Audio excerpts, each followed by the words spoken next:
Hello there, welcome to this exciting course today. My name is Darlington Gospel as always. So in this course, we want to actually teach you how to use blockchain technology, smart contract and all of that to build a decentralized voting system, a voting system that is secure, transparent, and impenetrable by manipulative hands. So you should get yourself ready for this particular build because it's going to be a really big one. Okay, it's going to be very, very big one, and it's very, very important for your career in Web3 development and in the blockchain. It is a vital and a pivotal use case when you're building Web3 technology. The ability for you to build a transparent voting system is it. So I've actually decided to release this one free for you guys today.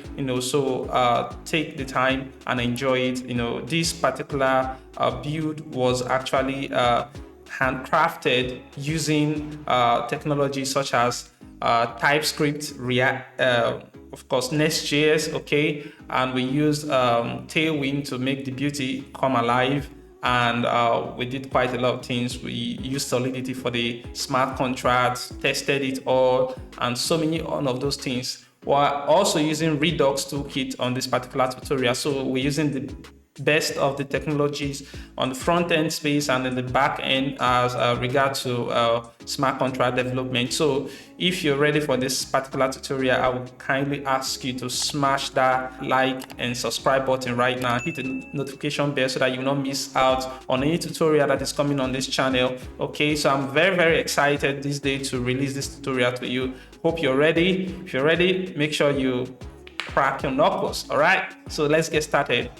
I want to give out a big shout out to Creative Ferry for sponsoring this video today. So Creative Ferry, is an online academy for individuals interested in getting into professional design. They offer courses in UI/UX design and branding identity design with a very strong emphasis on mentorship for all learners. Okay, so the UI design prototype and logo design for this particular tutorial we are going to be making for today was created by Ife Ative, the senior product designer and founder of Creative Ferry. Okay, if you want to learn how to create amazing UI design, I highly recommend that you visit creativeferry.com and register for their UI design course. They have a comprehensive UI/UX design course that covers everything from the basics to the advanced topics of user interface and user experience design. You will learn how to use industry standard tools like Figma while also getting access to live sessions, mentorship, feedback, and a certificate of completion. So what are you waiting for? Go to creativeferry.com and enroll in the UI/UX design course today. So currently, this is how the demo looks like. This is with this place you can create a new poll. You can add a new poll. You can select dates, starting date and end dates. And once you're done, you have each poll created like this. And inside of each poll, you can decide to you see number of votes, you understand, contestants and all of that kind of thing. Like this particular account that I have has already voted for this guy. Okay, and you can see the number of counts and all of that here. So I'm not going to repeat it for you, but let's go to this one that I've not used yet. You can see this is a vote. It's only one contestant right now inside this vote, and that's why you can see in this place there's a dummy image showing question mark. That means the next contestant hasn't come in. This was also created by this specific account. So let's come in here. And for this particular poll, it is ongoing. That means I could vote or contest. So if I click on contest, let's get an image. Okay, so let's call this Azula Fireman. Okay, so I'm gonna put this is a fake account, but I'm just gonna use this to contest. So this person becomes a contestant and confirm. All right, you can see we have 2 contestants right here. If you come to the main homepage here, you can see this is now a contestant is now available here. So these are the contestants that we currently have here in this space. So as a contestant, you can vote for yourself. Like the person with the highest vote actually becomes the very first. So right now there is only 2 contestants, no votes. So I'm going to vote for this person, and let's confirm. You see this account has voted, and it has actually moved this to the top voter here. So let's look for another account that could perform some voting for us. Okay, let's use this one. So this account is the one that is the director basically. So let's say he voted for himself, and you see that it comes back to this place. So you see everything is happening dynamically. And let's vote one more. Let's have one more person vote for us. Okay, so let's use these votes and confirm voting. You see it's voted, and this stays here like this. So this is currently the winner, and at the time that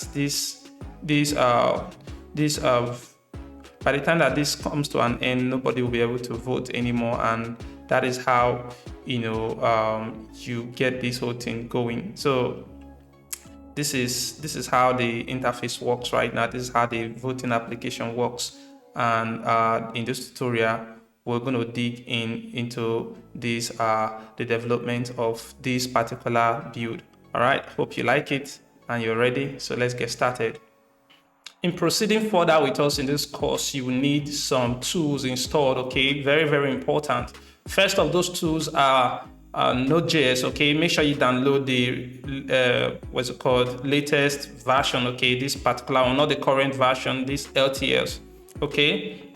So download this LTS version, okay? Whether Mac, Windows or Linux, all right? So make sure you get that installed on your computer and it's running. Okay, make sure that you also have Git Bash, installed, because we're going to be using it to running a lot of commands on the terminal. So this is highly preferred, and because we're going to be cloning this project at a certain level, we're not going to be starting it from scratch, that it will not consume their entire time. We're going to skip all the whole HTML and whole CSS parts and just move to the most important part, which is integration, smart contract and all of that. Okay, so we want to make sure that we have VS Code installed, because VS Code is the ideal code editor for all this sort of development task. Okay, so download for your specific and unique operating system. You need to have yarn installed on your machine. This is how you do it. Yarn is very important for all the whole commands that we're going to be running on this video. You can also use npm, but if you want to do stuff in accordance to what we're doing here, I highly recommend that you have yarn installed on your machine. And lastly, we're using Next.js, okay? And you don't need to worry about this, because we're going to just clone it straight from my repository, and we'll start from where I had already been. All right, so with all of these things stated, let's jump into the cloning and the development process, or the setting up of this Next.js framework on our machine. So I'll see you in the next video. So on your browser, to clone this project, go to your browser and go to my repository, which is github.com/daltonic, okay? Scroll down, you will find this project called DApp Vote, okay? So I'm also going to include the link to this in the video in the description section, okay? So there is a lot of branches here, okay? And I'm not going to start this from scratch, okay? Like I said, I'm only going to come to this place. We're using this starter branch, okay? Make sure you take note here. This is the starter branch that we're going to be using. So we need to clone this project first. To clone this project, make sure you go to your location, all right? I'm going to create a new folder here. Let's call this DApp Vote, okay? DApp Vote YT. for YouTube. Okay, so inside, I'm going to open this on the terminal, so make sure you open it on your terminal. So I have this terminal right here. All right, so this is the project right here. So I'm going to clone this because of Git bash, you understand, is installed. I could actually do this if I run Git version. Because my Git bash is installed, it enables me to do, Git clone. All right, clone, and then the repository location. And then I'm going to command it to what? Clone it into this existing existing location. So I'm going to do this existing folder, and it just grabbed all those it just grabbed all of those in, and then dumped it here. Because if you open here now, you see all those project assets and all of that. So it just did that. I'm going to open this on VS Code. Okay, so I could just do something like code, you understand, and then this should be opened up in VS Code. Okay, so we have VS Code right here, and I want you to switch to I want you to switch to this starter branch. Okay, this is the starter branch that we're using. Okay, this starter branch contains all of those things that we're going to be needing. So we have it here, and I think at this point I could just remove. Let me pop this. Okay, so I could just remove the Git folder, because this Git folder contains all the older stuff. So you can either delete it here, okay, by right clicking and deleting it, okay, moving it to bin, or you can use the terminal. Let me open this. So on the terminal here, I could do arrow M for remove, dash arrow F, and I'm removing the Git folder. Okay, so that seems to be removed. If you check here, you can see that that Git folder has been removed, and at this point, we don't have any one of those Git issues anymore. So the rest of these are the dependencies that we're going to install in this application. You see, we even have Faker.js here. Okay, all of those things. These are the things that we're going to install on this application, and we need to do that. How we do that is we simply run yarn install, because we have yarn installed on our machine. If we do yarn, dash version, you see that we have this yarn installed. So we can say yarn, install, to have this project, installed on our local machine. Okay, so the reason why mine is really pretty fast, because I've already installed this before, and I have all these sort of packages, in my computer already. So, but yours, could take some time, but you shouldn't worry about it. So we're all on the same page.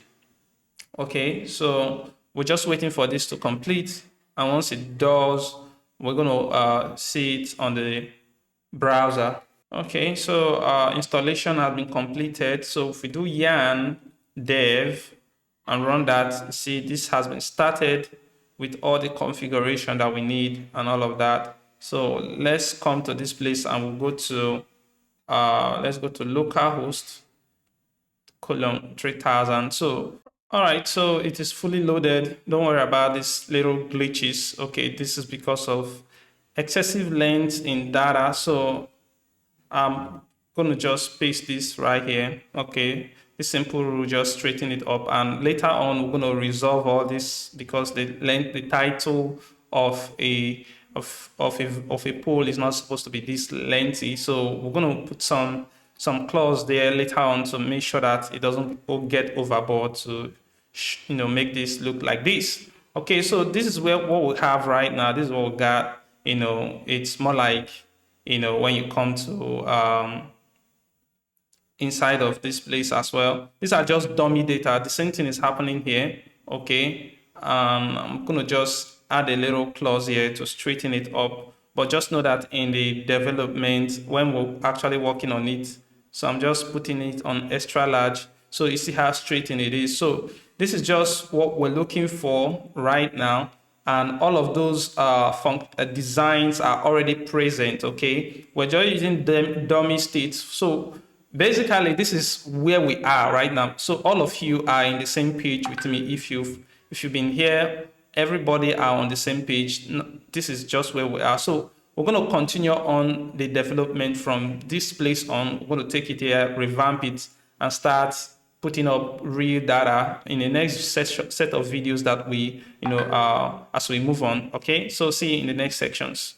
All right, so let's begin the development process of this. We'll start with the development of the smart contract. We'll show you the test script and then we'll deploy. Okay, it's quite simple. All you need to do is come to here, come to the root of the project, the root of this project. Okay, so we can simply open it up in the terminal and just do something like now let's use this place. So I'm going to come here and create a new folder here, call it contracts. I'll create another one, not here, also in this place. I'll call it test. Okay, create another one here, call it scripts. Okay, so inside of the contracts folder, I need to create a new file, call it DApp vote.sol for Solidity. And I'm just going to paste this dummy stuff here. So what is this all about? Okay, so let's close this place. So let's focus here now. This is SPDS, you understand? This is a license identifier in Solidity. This is the range of compiler that should compile the smart contract. And this is an OpenZeppelin utility contract that enables us to perform some counting, keep track of the number of items. So you're going to see how it is very useful here. So right now, for you to use it, it comes with this library instructing it to use counter. And we have like two variables that we're going to use in keeping track of the total number of items on this platform. For example, we use this to keep the total number of polls in our smart contract, and we use it to keep the total number of contestants in this application or in this DApp that we're building. Okay, I need you to take note of this. This right here is a poll struct. This is a structure for a specific poll. Okay, one poll has what? An ID, which is an unsigned integer, a string of an image, which is a string image URL, the title, description, a total number of votes that specific poll has, total number of contestants that it does have, a deleted status, which is either true or false, and we later use this to remove, a poll from the platform. Okay, the director of the poll, which is the address, whomever created this poll becomes the director. The start at, which is the time that the poll is going to start so that people can be able to vote at that time. And the end at, which is the time that this voting can end. Okay, after this time, people are not to vote on this platform. This timestamp keeps record of the time that this particular poll was created. These voters keep track of the total, all the addresses of people that voted in this particular poll, and then strings, which is avatar, keep track of all the image URL of all the people that voted in this particular in this particular poll as well. All right, we have another structure called contestant struct. Okay, this structure, it will keep track, it will give you information about each contestant in our platform. So each contestant is going to have an ID, it's going to have an image, it's going to have a name, it's going to have a voter, like that is his address, okay? And it's going to have total number of votes that he has accumulated from all the people voting for him. And it's going to have an array of all those that voted for him specifically, not for others. So each contestant will keep track of all this information. All right, so we have other, important structure here. So these are mappings. All right, let me explain to you what these mappings they do. All right, this poll exists It's going to take a poll's ID and then mark it to be true or false if it exists. So whenever we create a poll, it's going to become true. But if that poll is not in our platform, it's going to become false. And if it's actually deleted, it's also going to become what? False as well. And then we have these polls, this mapping, we keep track of every polls that is being created in this platform. So a poll ID is mapped to a specific poll. That is what this relationship is about here. And then here, this is a multi-dimensional mapping, and it's going to keep track if a person has already voted for a specific poll. Okay, so this is the poll ID, and then this is person address is true or false if it is voted. The same about contesting. This keep track of information about a specific person if that person has already contested in a specific poll or not. Okay, so this does the same thing similar to this. And then we have this last one, which keep track of all the contestants that have what contested for a specific poll. Okay, so this is what this particular poll does in short. And we're going to have a simple event. This event, is going to be fired whenever, we vote, where a vote is carried out. So it takes the voter's, address and a specific time that particular voter voted. Okay. So, and now afterward, we need another thing. What's it called?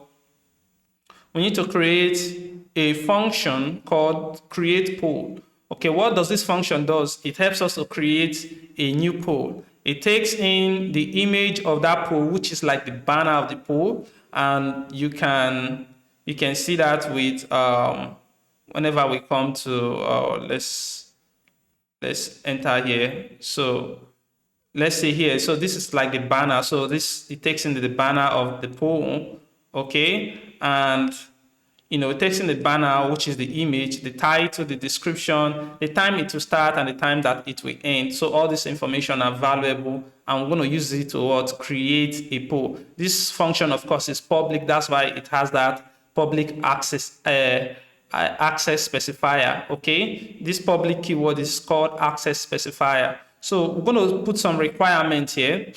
We are requiring that before this function can be executed successfully, it must have, a title, because if there is no title, then it should it should trigger this warning saying that title cannot be empty. How we use in determining that is by converting the string title to bytes and then count the length if it is greater than 0. We do the same for description and for image, since they are all strings. So the ones that are strings, these ones can be used in verifying their status if they are null or not.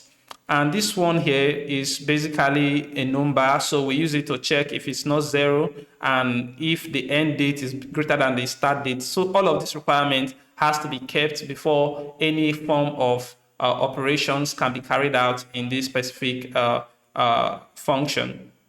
So lastly, let me explain this. We need to first increment this total pool here, okay? So because of this library that we're using from Counter, this particular contract that comes from OpenZeppelin, it provides this total pool when you've associated it like this, when you've assigned, instantiated it to be of a type of counters.counter. It gives it this ability such as the increment, which is a method that increases the total number of polls. So we will first of all here increase the total number of polls by 1, and then we create a variable, okay, local variable called poll that is taken from the characteristics of a poll structure. So this poll is going to now have all this information about a poll, such as the ID, the image, the title, the description, and so on. So we're using that to create a poll here.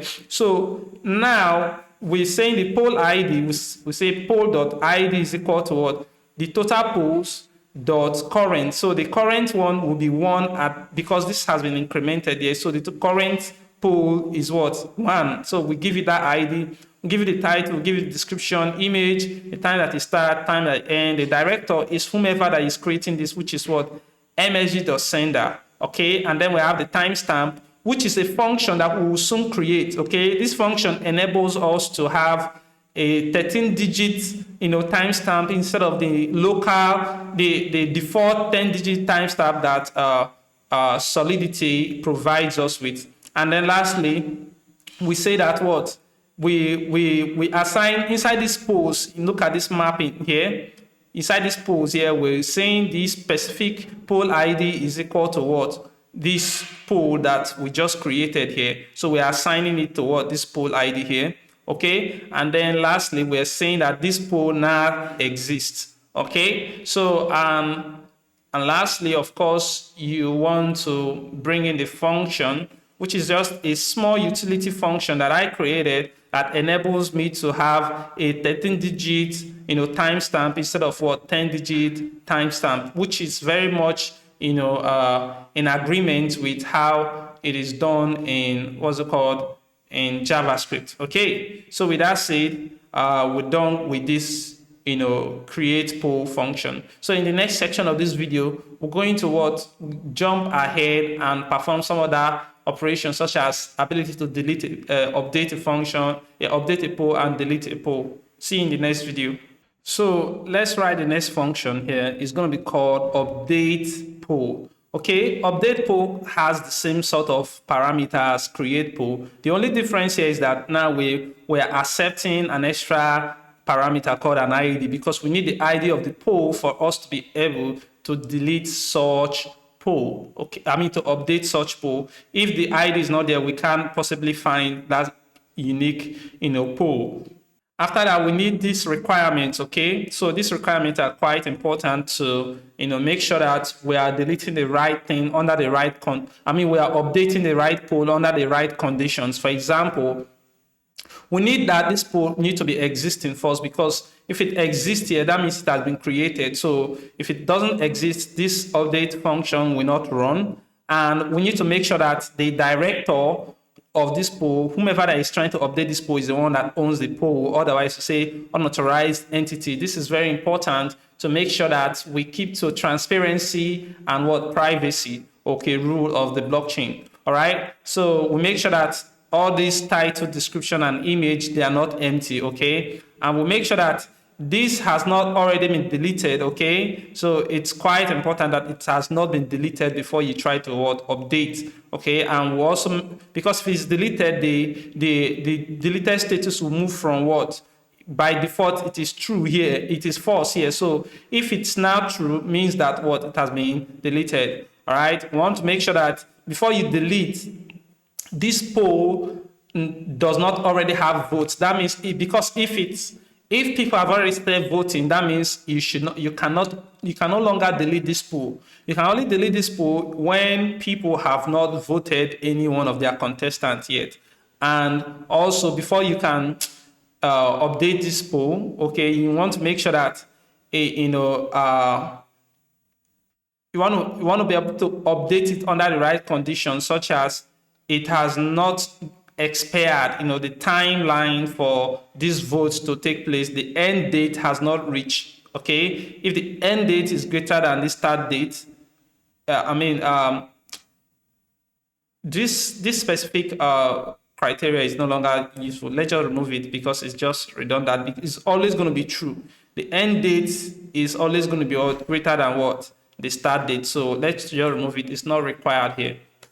All right. So with all of that passed, the next thing we want to do is to make sure that we update the title by targeting this poll. We're passing the ID, so it grabs us that unique poll. We access the title, update the title, update the description, the time that it's starting, the time that it's ending, and the time that it the image, okay, which is the image, this unique image, in case we want to change the image. Something just came into my mind right now, and I think I actually made an error. We will need this one. Why we're needing this is because you don't want the end date that you're specifying here to be less than the start date, because that will be erroneous. So we're actually doing this for here, and we're not doing it for this place here. So we're doing it for the parameters that are coming in the information that are coming in through the parameters of the update function. Okay, so that's why this is required. All right, forgive me for that.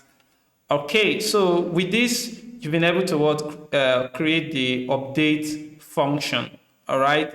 So now let's quickly work on the delete function. Okay, the delete function is just simple and straightforward.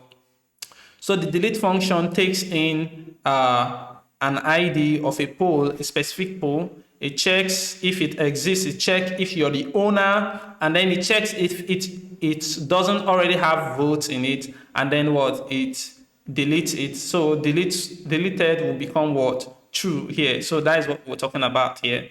So, and lastly, okay, now in the next section, I'm going to show you some function that we use in retrieving polls, both single poll and all the polls in our platform. So I'll see you in the next video so that we'll create that one.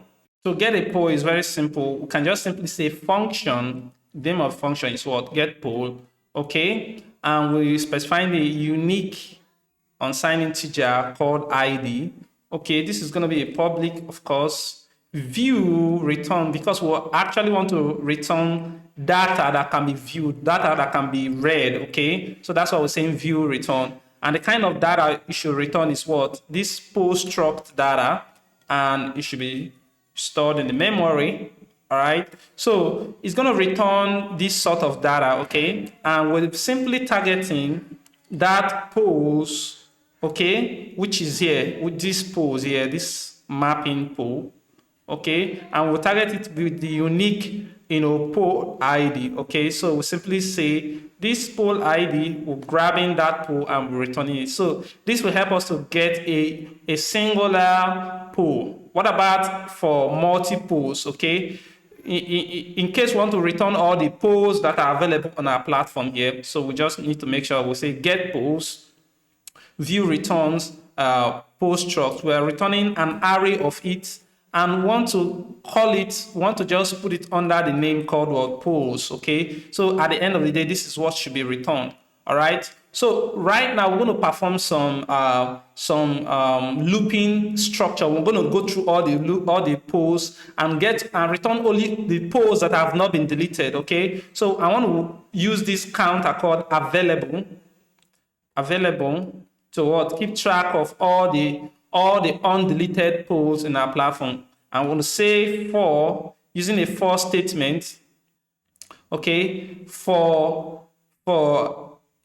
I, equal to 1, okay, and the length of this will be, we want to grab all the, total polls dot current. Okay, this gives us the current number of polls that we have in this platform. So we're going to go through each one of them. To select a poll, one will use this condition if this poll, and one will say I, which is used in tracking the location of that specific ID of that poll. Okay, I want to say dot deleted. We want to get polls that have not been deleted. Okay, so if a poll has not been deleted, we want to say available, plus, we're increasing the availability count. Okay, so we're using that to specify the number of polls that we'll get. So this will give us all the number of polls that have not been deleted in this platform. Next thing you want to do is you want to define these polls here. Okay, what is going to be made of? It's going to be made of poll. We want to define it to be what? Poll struct, and it's going to take an array of it, and we'll define the size of this poll with the available ones that we have on this platform. So we're defining the size or the space that this poll is going to have here. And afterward, we want to also define another index. It's going to be very useful for us when we are navigating this last part of it. So let's copy this sequence of operation that we just did here. Copy this for loop here, bring it here, because they are going to be based on the same paradigm. All right, so we're going to say if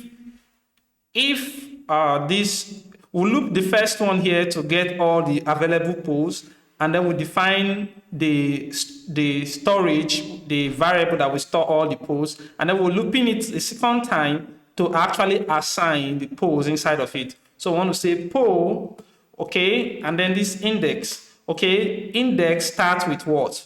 0, okay. So by default, when immediately I just define an unsigned integer, it only starts from 0, okay. So I'm going to say is equal to poll at this index of 0, okay, is equal to what?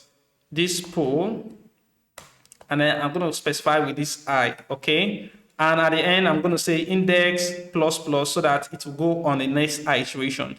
But this whole line of code is just maybe not needed. Instead, we could just add that plus plus here, which will do exactly the same thing as I've just written. So at the end of the day, this will retrieve all the polls that have not been deleted that are in this platform.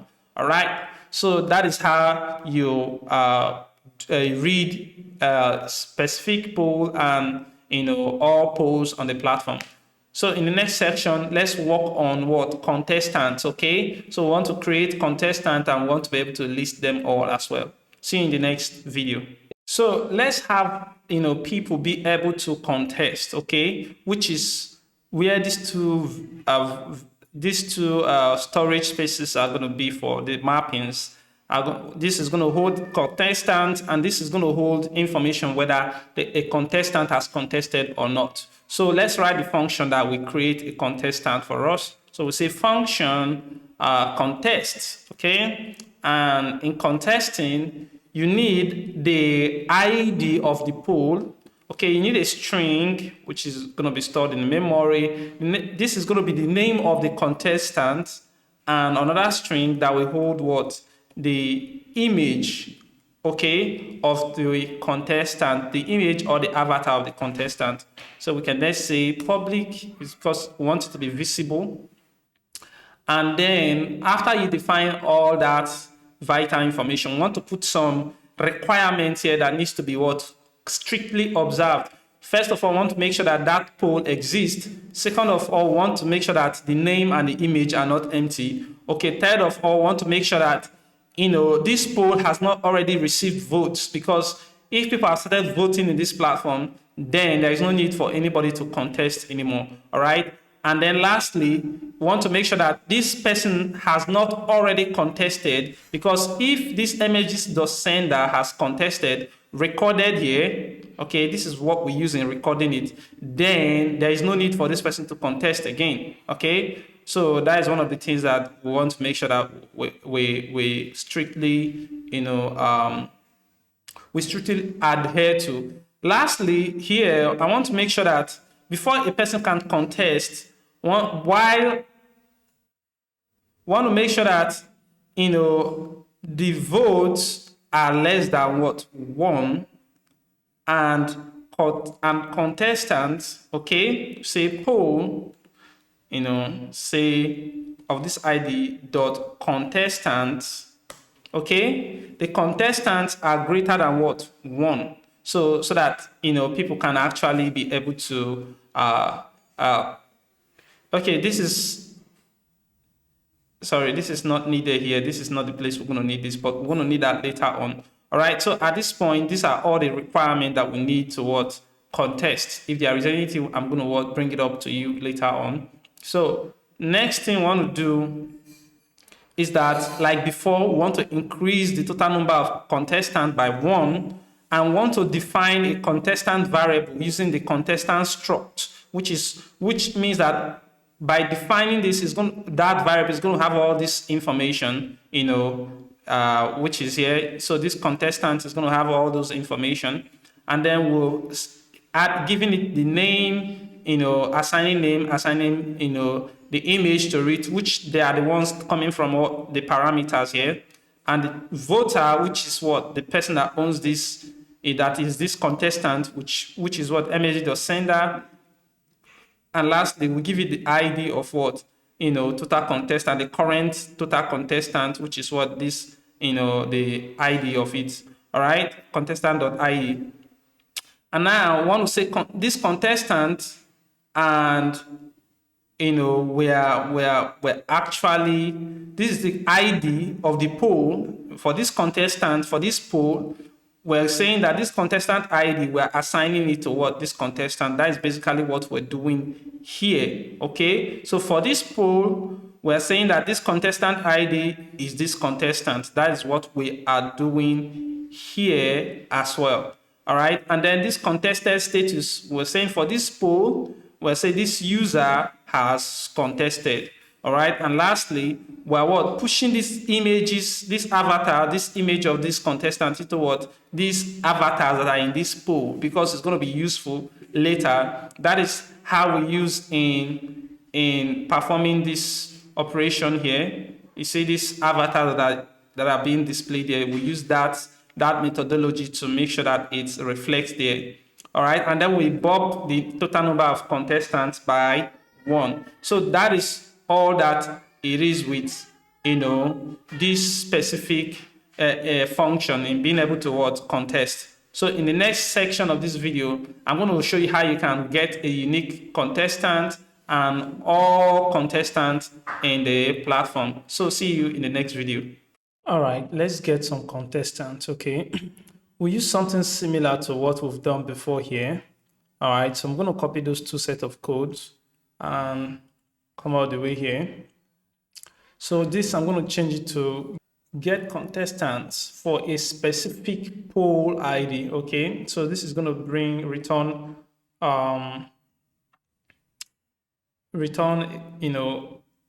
contestant struct. So get contestant, a unique contestant that is within a specific poll ID or a specific poll. So a contestant for a specific poll, we're going to get the contestant ID. So this is how we get a specific contestant, by specifying the poll ID, the unique contestant ID, and then from there we'll access the contestant mapping, grabbing the contestant, that is referencing the ID of the poll and then referencing the contestant ID. So this will return that unique, contestant.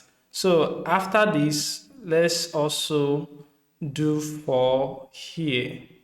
So we have this, but here we don't need to specify a specific contestant ID. So this is going to return an array of contestants. So we can just simply say contestants. All right. So I'm going to rename this contestant here. So this is going to be contestant struct and available. So we have this here. So what we want to loop through is all the total contestants. That is what we're looping through. And within the total contestants, if a contestant, so it's a contestant, and then you actually access the ID, the poll ID, and then this specific contestant. So we're checking for the ID, okay? So if the ID is actually equivalent to this index, then you should increase this availability by 1. Okay, so at this point, you can copy this condition and replace it here. Okay, so this time around, I want to say this contestant, okay, we're simply going to reference this. So we're accessing the contestant, and this specific contestant for this poll, we're grabbing we're grabbing all the contestant that belongs to this specific ID. That is what we're simply doing here. So with that, we kind of are done with this ability to retrieve information about a contestant. So on the next section of this video, we're going to write the last function for this particular smart contract, which is the ability to vote, okay? So we need that ability to vote to complete the circle, because without voting for your contestant, there is really nothing there, okay? So I'll see you in the next section. Let's write the function for voting, which we can simply say function. In fact, we can actually just take some things about this function here. So for example, what we'll call it vote, okay, and it's going to accept a poll ID and a contestant ID, because you have to vote for a specific contestant. The rest of these are not important. Okay, so this is the function.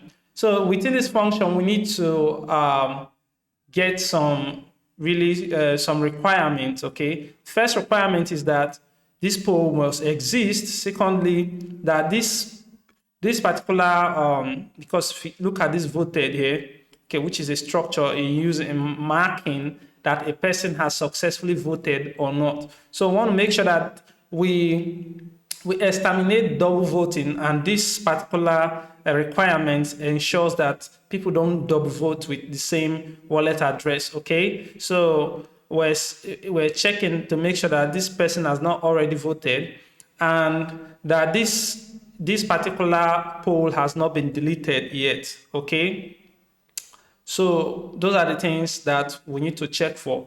And one more thing that we need to check for is we want to make sure that before you can vote, we want to make sure that the number of contestants should be at least greater than 1. Okay, so otherwise we're just adding this. Okay, this is quite important. So the number of contestants must be greater than what? 1. We must have like 2 people before you can actually start voting. Otherwise, say not enough contestants. Okay, so after that, there is one more requirement which is quite important for making sure that voting only takes place within the period that is, that is assigned for it to vote. So within the start time and end time. So we're checking that this current time is greater than or equal to the start time. So, and the current time is less than what the end time. So with this, you're making sure that you're limiting the voting to the time, to that time range, that has been assigned for the voting to take place. Okay, so after you've done this, voting can now commence. Okay, to vote, the first thing we want to do is to know that we have voters, right? This poll has voters. Okay, if you come here, say poll, vote, it has vote, which is an unsigned integer. So basically incrementing it by 1, and then this poll.voters, we're adding this particular, address, the person that just voted, into the voters for that specific poll, okay, which is here. So this ensures that we'll be able to know all the people that voted for a specific poll, all right? And not only that, there is one more step, okay, which is we want to make sure that we increase the contestants, okay, the number of votes for this specific contestant. So this is a contestant for this poll, and this specific contestant want to increase his votes by 1. Okay, I want to increase his voters by this person that just voted for him. So it's also going to be added to him to keep track of the people that voted for this specific contestant. Okay, and lastly, we want to make sure that this person is marked to have voted for this poll. You understand? So that is the last thing there. Or should we say, we want to actually emit this event that we described here, okay, which we simply say, voted. Okay, this is the person that voted, and this is the time that this person voted. Okay, with that, just save, and that is basically all there is with this smart contract. Okay, so now let us make sure that everything is right. Okay, I'm going to end this service, and I'm going to open do yarn hard node. Okay, this actually launches the hard hat development server, smart contract development server, which a network which you can test your smart contract with. So I'm going to split this view. Okay, so I want to compile this smart contract to make sure that it's adhere to the syntax of Solidity. Let's see if there is any error within it that we have not actually found out syntax wise. So you say hard hat, yarn hard hat, and say compile. yarn had that compiled. Okay, so you have an error here on line 103. So this 103 here, this is not supposed to be returned, but returns, okay? So all these places too, we need to resolve that. And yeah, in this get contestant, need to say returns as well. Here returns. And let's check above here where we're getting, poll data. So this is returns. So this is good. So let's compile this again and check. So let's go to line 127. On line 127, you find out that I didn't put comma here. So there needed to be a comma separating the condition and the error that should be notified. So let's compile that again. On line 118, okay, what's going on there? On line 118 is saying poll. This is not supposed to be poll, it's supposed to be polls, okay?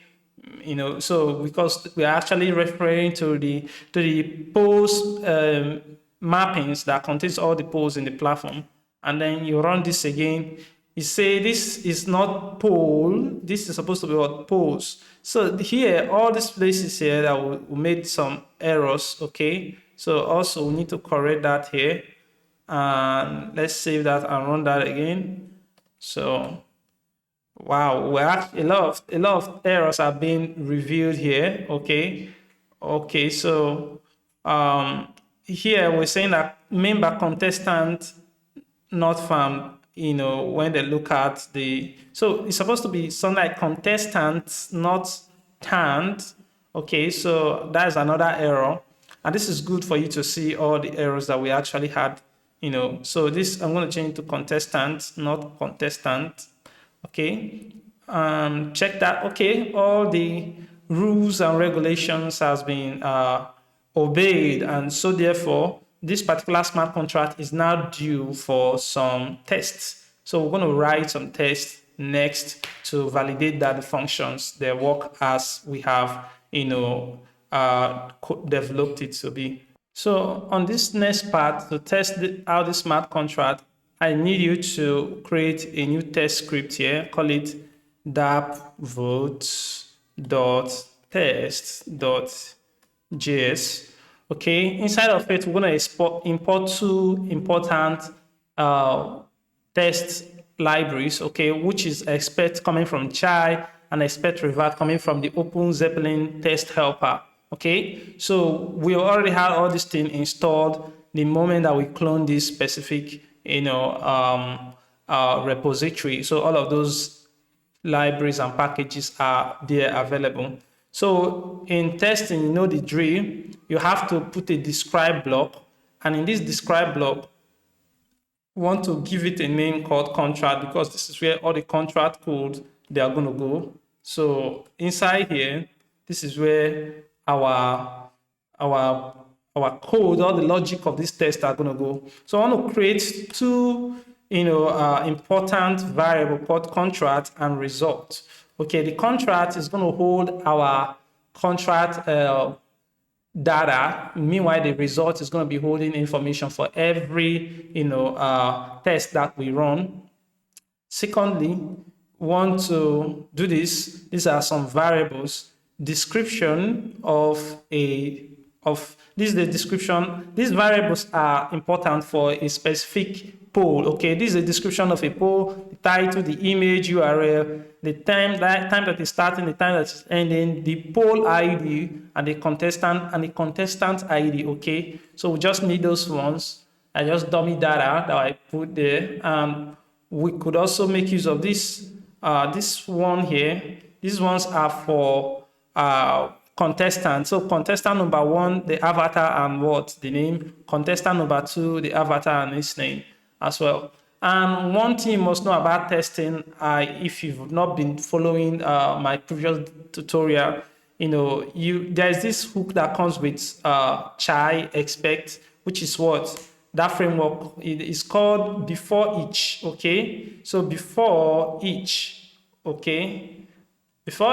something should happen. So an asynchronous function wants to run a block of activities first. So before anything happens, any of the tests we run here, we want to be able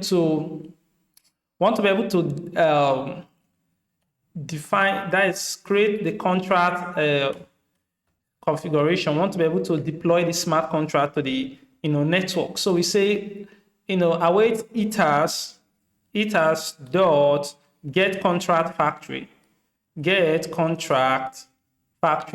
I'm going to copy and paste to be a little bit faster. Okay, so we're going to get contract factory of DApp votes. And after getting that, I want to be able to grab like 5 accounts, which this one is the deployer, the contestant 1 and 2, the voters 1, 2, 3 from get signers. Get signers is an array of these accounts that are on the platform. You see all these accounts here? So these are the accounts that is what get signers will return you. All right. And afterward, you want to be able to deploy that contract. Okay, deploy this contract here and store it in this contract variable that we created here above.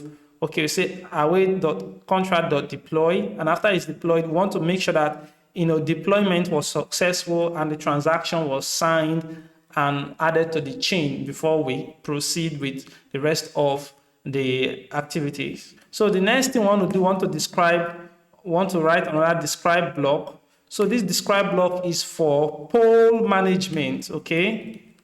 MGT. So poll management, inside of the poll management, we want to test for success and failures, okay? Success and failures. So here, I'm going to test for poll success, okay? So I'm going to say successes. All right, so success. And the first test that I want to write inside this test, inside this block, this wants something like this. So it should have a description. Say, want to say it should describe. Make sure you close it very well. So it's a function, okay, that I use to define or to test a unit. Is for a unit of test. So you should confirm that poll creation was successful. All right, so that is what is happening. So to test that poll creation is successful, I want to call on this result variable. I want to say await this contract. I'm going to get the poll, okay? This will get me all the polls that are on this platform. Now I expect that this polls, which is stored in this result here, to have, okay, a length of 0, okay? So want it to have a length of 0, which will be very important to test the initial status of the poll before we start creating it. So we want to say, next, we want to create a specific poll. We want to say contract dot, create poll, okay? Remember, all of this function that I'm calling, they are already captured here. Okay, you can see something like get polls, get poll. You can see this one here called create poll, which is what I'm testing. I'm going to just supply all these variables here. So that is basically what I'm doing here. So say create poll, and in creating poll, I need image, the main image, the title, okay, the description, the starts, and the ends.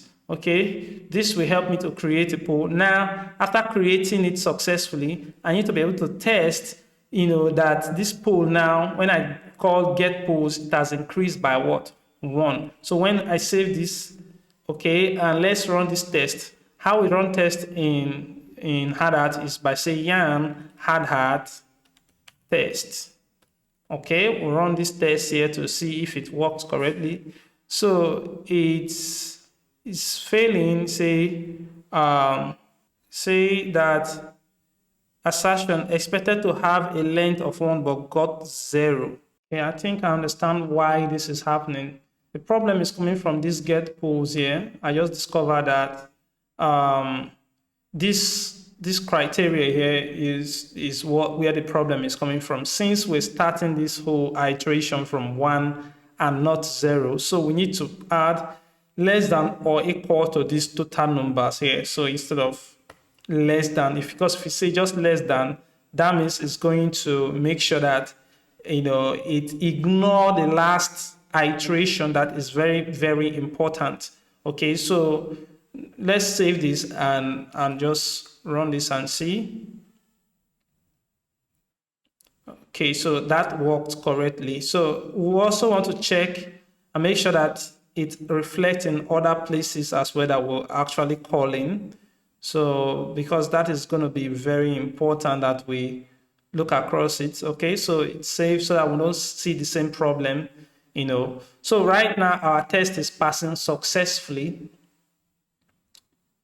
What we want to do, we're not done with this test. We want to be able to,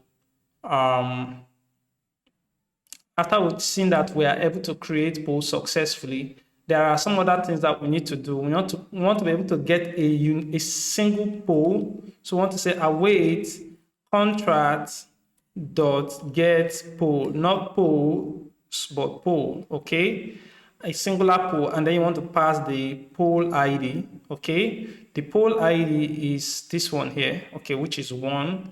All right, so at this point we expect, okay, we expect that this poll, okay, result dot the title of the poll to be dot equal to this title that we actually supplied above here. Okay, what else do we want? We want to be able to check the director. The director should be what? This deployer of the smart contract, deployer dot address. Okay, the deployer is this particular account here, this one here. So that is the deployer. All right, so at this point, let's run to verify that those information are correct.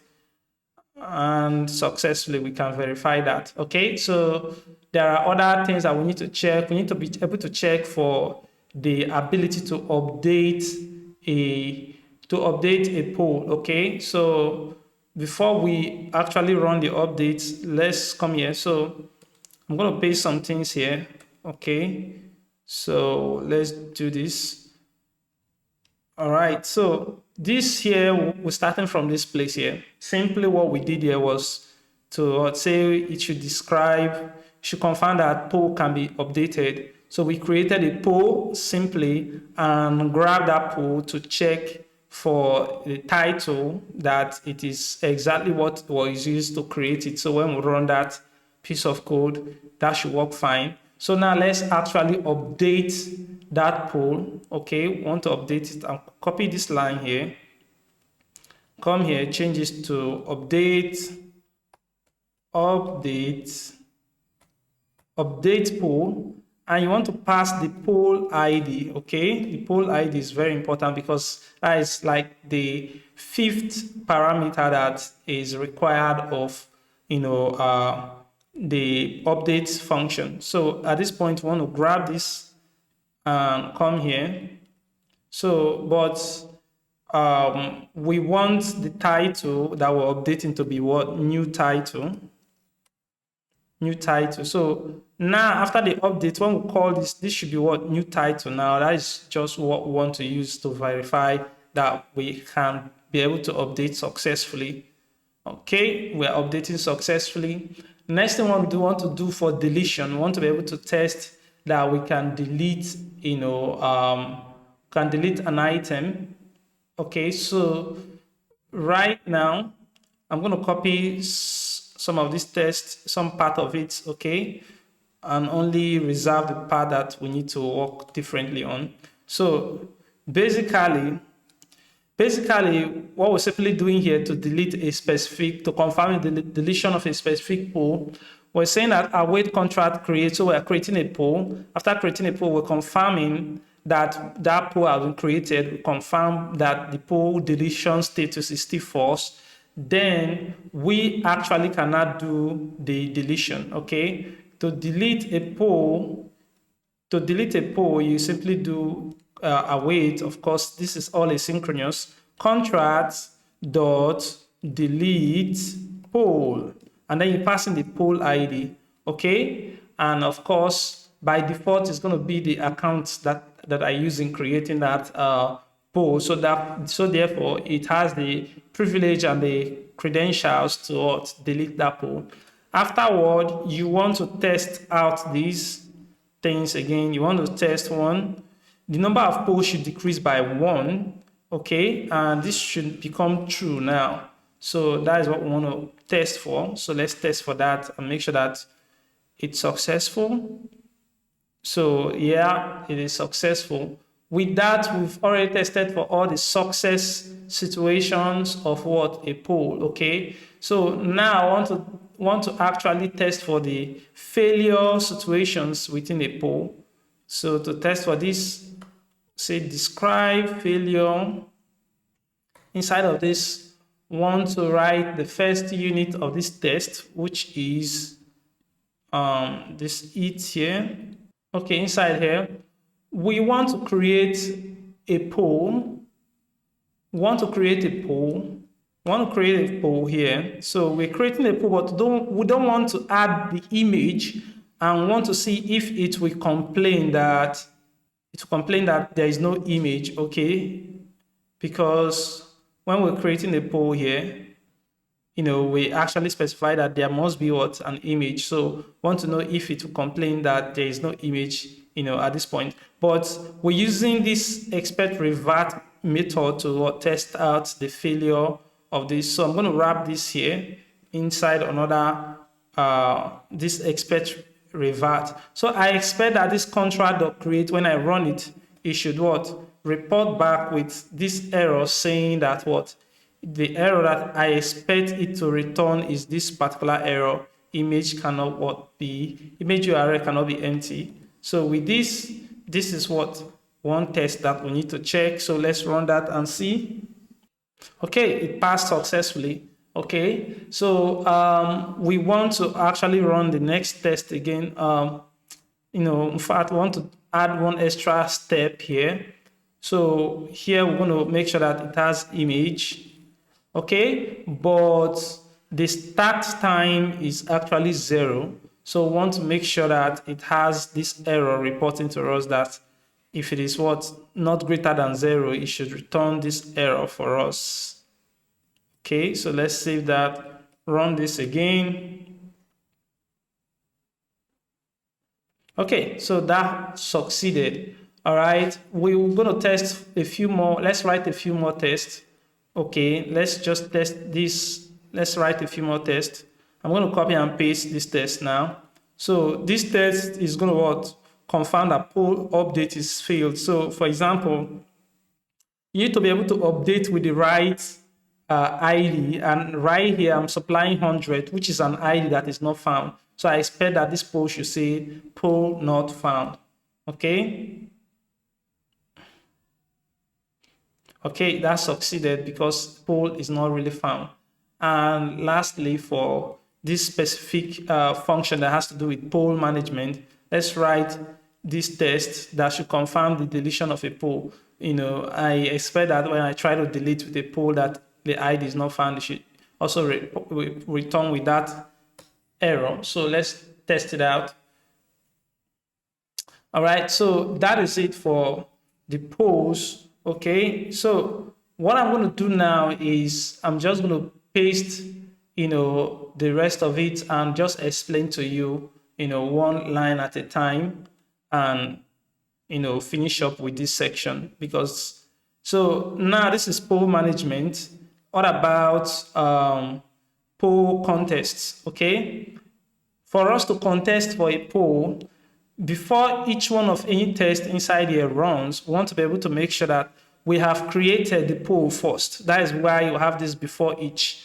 And now once a poll is created, for the successes of contesting in that poll, but checking that, that contestants can contest. So at first, when we get this specific poll, we expect the contestants to be to be 0. So the poll doesn't have any contestant at first. Then we contested with these two contestants. These two contestants contested, And at the end, we expected that the contestant number increased to 2. And then right here, you get contestants by specifying the ID. We expect that the number of contestants should increase by 2 when we, and okay, so that is the only test that we ran for the success.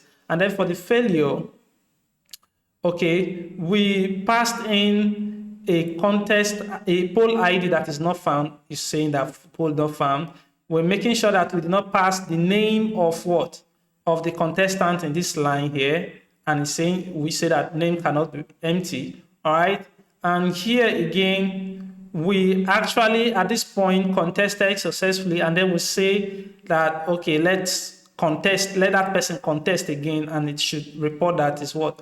Already contested, so you cannot double contest. So contestant 1 has already contested here, you should not be able to contest here again. So that is what we did there. Now let's test out those functions and see that they're working.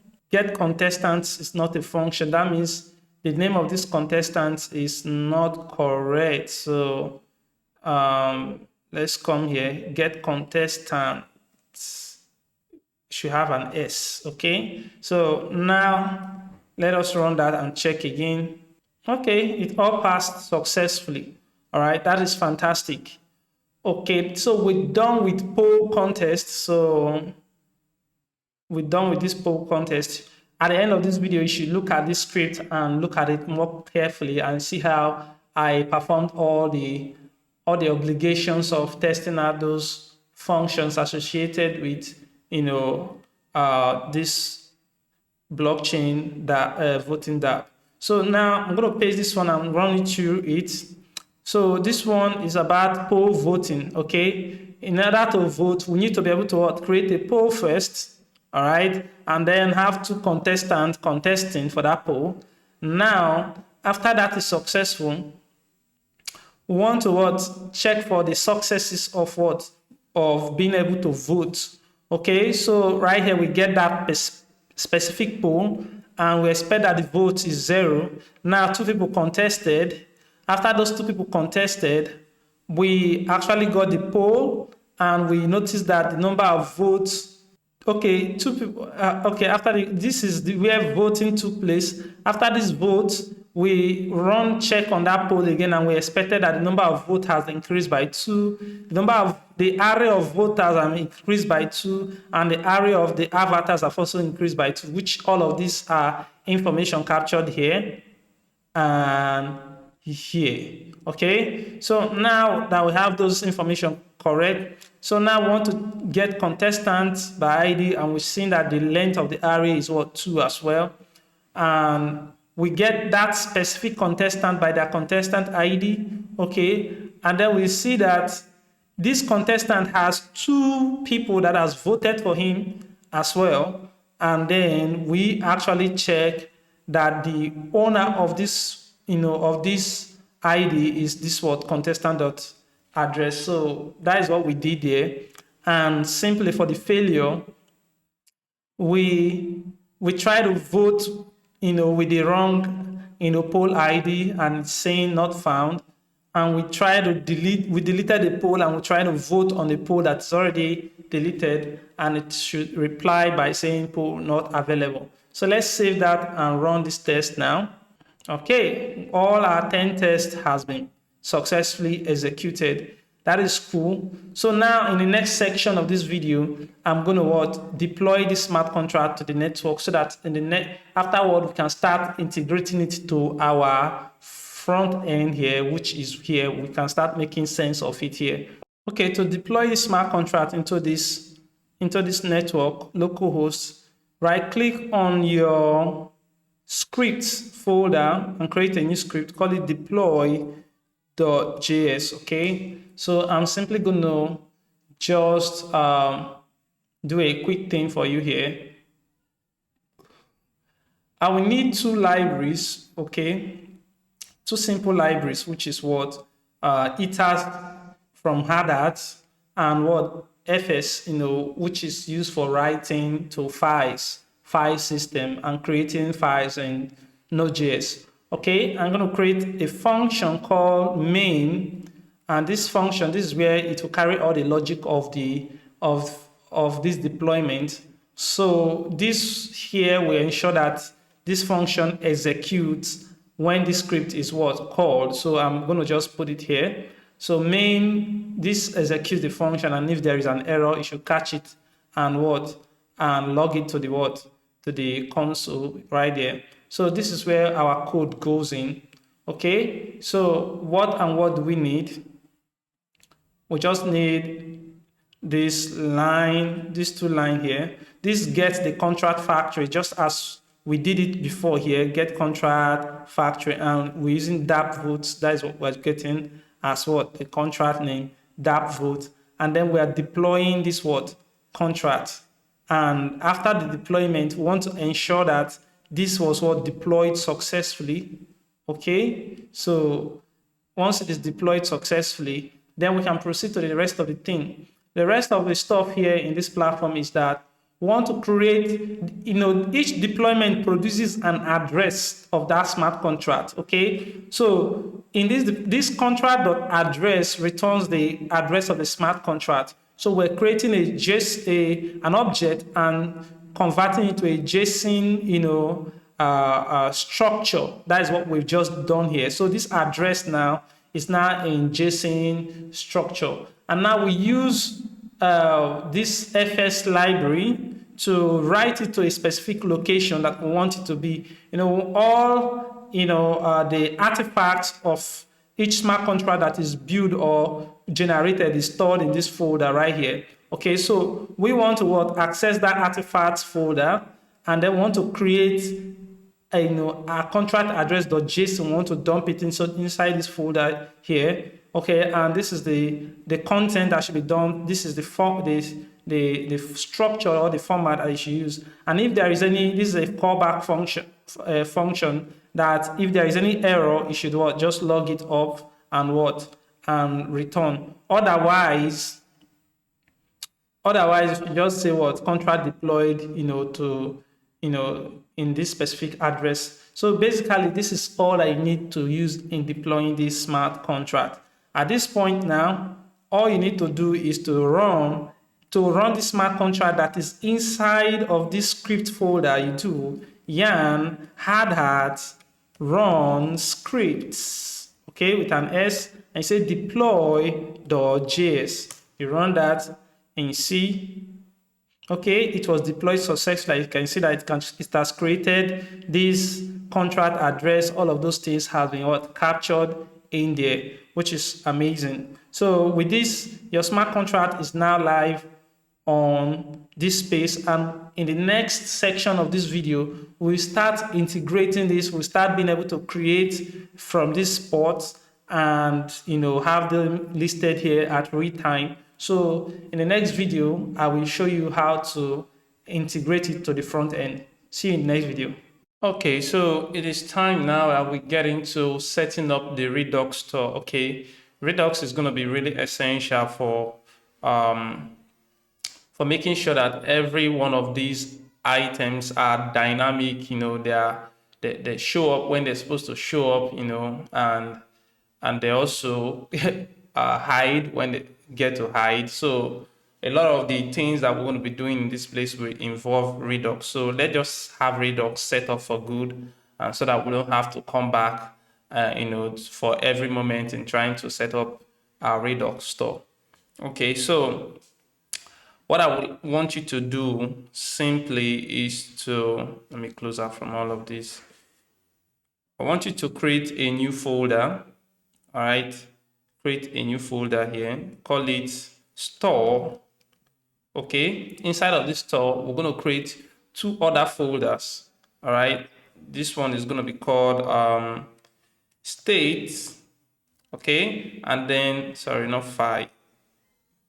Actually, it's folder. So we're going to create a new folder called state, and another one called actions. Okay, so inside of state, we're going to create a new state. It's going to call global states. Okay, for all you folks that will like to understand how to integrate Redux toolkit, this is how you do it. Okay, please pay attention to all of the processes so that you won't have to be confused about anything. So we need, this is going to be a TypeScript file, and you also need another. Okay, let's work on this one first. So we are actually just going to say export. Okay, this const, we'll call it global state. All right, and it's going to be an object that has some key. For example, we need wallet to keep track of our wallet ID. So we're going to be storing our connected wallet account on this place. So we need another key. Okay, please pay attention. Everything I'm creating here, for example, this create modal, is going to be based, this is based on a key value PA, okay, where this is a key and it holds the value of each connected account. This is what a key, and it holds the value of a modal, okay, whether the modal is showing or the modal is not showing. We use that to what, to tell the differences, okay. So we're going to say scale to be 0 initial. So we're going to have, two more of these, or three. I'm going to call this one update modal. I'm going to call this one delete modal, and we're also going to call this one contest modal. All of this, we're going to use them later on, okay. So we need another one. It's going to hold all the polls on this platform are going to be held here, and a single poll, when we're making use of a single poll, is going to be held here. It's going to be null by default. And contestants, okay, it's going to be held in this place. So these are all the states that we're going to need, to be dynamic, to be held in our Redux in this tutorial. But there is something, okay, what we're doing here is is TypeScript. So we have to use TypeScript method of handling all of these things. So I want you to go to this utility here, this utility folder. You find these types, okay. So this types folder right here that you see contains some interfaces that are used across this application, okay. This was when I was creating all this dummy data. This is not part of it, but you don't need to be overly into this. But if you are a TypeScript fan, you already know how this thing goes here. Okay, so we have an interface here that describes each one of those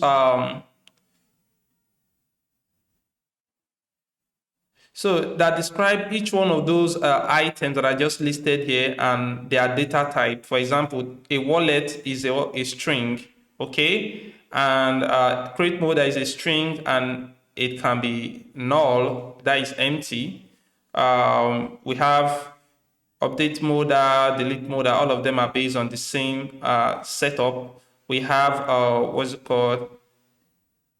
We have I don't think these are really important, let me remove this. Okay, so we have the same thing for all the modals. All this thing that has to do with strings, okay, they are defined as data type of string. Meanwhile, polls is based upon poll structure, an array of it, and this is what a poll structure. A poll has what, an ID, image, title, description. This is a requirement of TypeScript. It helps to really ensure that we don't bump into a lot of type errors, and helps us to produce a very clean and error-free codes. Okay, so at this point we have poll, which is just a singular one, and this one can be null. All right, and we have contestant, which is based upon the contestant structure, and this is a contestant structure. It has what, ID, which is a number, image, name, voter, votes, and we have voters, which is an array of string. Okay, so all of these things are packaged within these global states, because these are all the global states that we're going to be using in this particular build here. And now you need to define a root state, which we have a key called global state, and it will be based upon all this structure that we've packaged here. All right, so this is very important, and this is what we're going to be using this a lot in this program. So I just want you to take note of this. All right, so at this point, you want to define this global state to be a type of what? This global state, we're going to import it from this store here.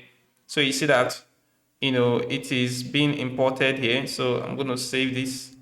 Okay, close this. So we're importing it from this types location, and what we're grabbing is what? That this global state here that has all this information, so that will make sure, and it will also make sure that if you should add any other thing, like let's say I want to add new key, you understand, it's going to produce error because it is not found within this global state. For it to be part of here, I have to create a new key. All right, if I do this, then that error will be gone, but that is not what we're looking for. I'm just giving you an example. So therefore, it helps our application to remain pretty much secured. So with that said, let's actually create a new file here, call it global actions. So these are all the actions that we're going to be needing for this particular application as well. All right, this is very important that you follow this method that I'm showing you very effectively. So of course, you're going to need to export a const, and this is going to be called global actions. Okay, and it's going to be based on an object just as before, and each key is basically going to be, and we have a value of a function. So for example, this is going to help us to set a wallet. So say set wallet, and it's going to be a function. Okay, so it's going to be a function that that has two parameters. One of the parameters is going to be the state, and then the second one is going to be action. Okay, so and you want to say state, okay, is equal to what? Action wallet. You understand that this whole thing like this, and then say action dot payload. Okay, so this is cool, but in TypeScript, if it was just bare bone JavaScript, this will work just fine. But since it is TypeScript, you need to define the this type of values, the type of the values that these states and action are going to be the parameters. So we're going to set the state. The state is going to be based on what? The global state interface, okay, from the types. Okay, so that will make sure that when we do dot, it gives us options. So we're selecting this wallet, but this action also need to be based on we need to import payload action from Redux toolkit. Okay, so that payload action is a type, and then we specify that this one is basically a string. Okay, so this payload that is coming here is a string, and a wallet address is basically a string. Okay, so that's why this is very this works just fine. And I believe when you do dot payload, you see it actually is now available. So this is the setup here. All right, so for each one of these, we're going to have a function for each one of these items here. So let's get them together. All right, so I'm going to just come here and let's do this one after the other. This is let's just come here first. So this is going to be for set create modal. Okay, and we're going to call this create modal. Great, it's still going to be based on a string. Okay, since this is what a string, so all of these are going to be based on strings. Okay, so let's do the same here. Okay, let's do for this is what? Update modal. So I'm going to say update modal. This is going to be for delete modal. So I'm going to say delete modal. And this is going to be for contest modal. Contest modal, and this is going to be our contest. Okay, so we have all those strings, added here. So the next thing we want to do, we want to set a function that will help us to set polls. Okay, so we can say set polls. Okay, in setting it of polls, we are setting it into this polls here, but this polls is not going to accept string. It's going to accept basically a poll struct, but not just a pay struct, but an array of it. Okay, so you see that error is gone. We need to duplicate it and say set poll for single, and this is going to be, we want to set a single poll. Okay, that means we need to remove this, we'll remove that arrays there, so it's going to be a single one. And lastly, we want to set contestant. So we want to say set contestant. Okay, and doing contestant. All right, this type is not correct, so we want to say contestant struct. Okay, so an array of contestant struct. So these are all the functions that we're going to be using in manipulating the data that are flowing from the blockchain. We're going to be storing them here, and it's going to become available throughout this application. So I hope you're paying attention to all the steps and procedures that I'm taking here. All right, so after you've been able to set up the state and the action, the next thing that you want to set up is called global slices. Okay, and I'm going to show you why this is important in a second. So global slices .ts. Okay, this global slices is going to bundle both the actions and what the state and make it available for us to use throughout our application. All right, so the thing that you need to do is what? We need to export a const called global actions.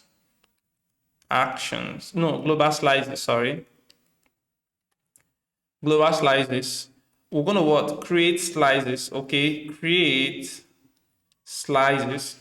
Slice. This is coming from Redux toolkit, okay? So we're going to import that here, and we'll create that object that sets an object as a parameter. First, it will need a name, and the name is going to be called global. Okay, and this is my style. This is my way of doing these things. Okay, you have other ways that you can use to do Redux and Redux toolkit. It works just fine, but this is just simple, straightforward, and it helps me not to have so many files here. But if you're building a much more complex application, you will have to find a way of breaking this down into multiple slices. Okay, so now I have name, which is going to be called global. I say initial state is going to be what? The initial state is going to be called global state. Global state, which is coming from this particular folder here. So I'm just going to import it here. Okay, and for the reducers is going to be what? Global actions. Okay, so we imported those two. Okay, so this is making sense right here. So we are compounding this state and action inside this object called global slices. Okay, so that we can utilize it later. But we need to export as default this global slices dot reducer. That is a default export. And other than that, we also need to export these actions. Okay, we want to export this action, but there is something that we need to do here. So const, we want to call it global actions. We want to give it this particular name because it is based on our form of doing these things. Okay, our format. So global action, global slices okay, dot actions. So, but this name here, but we already have,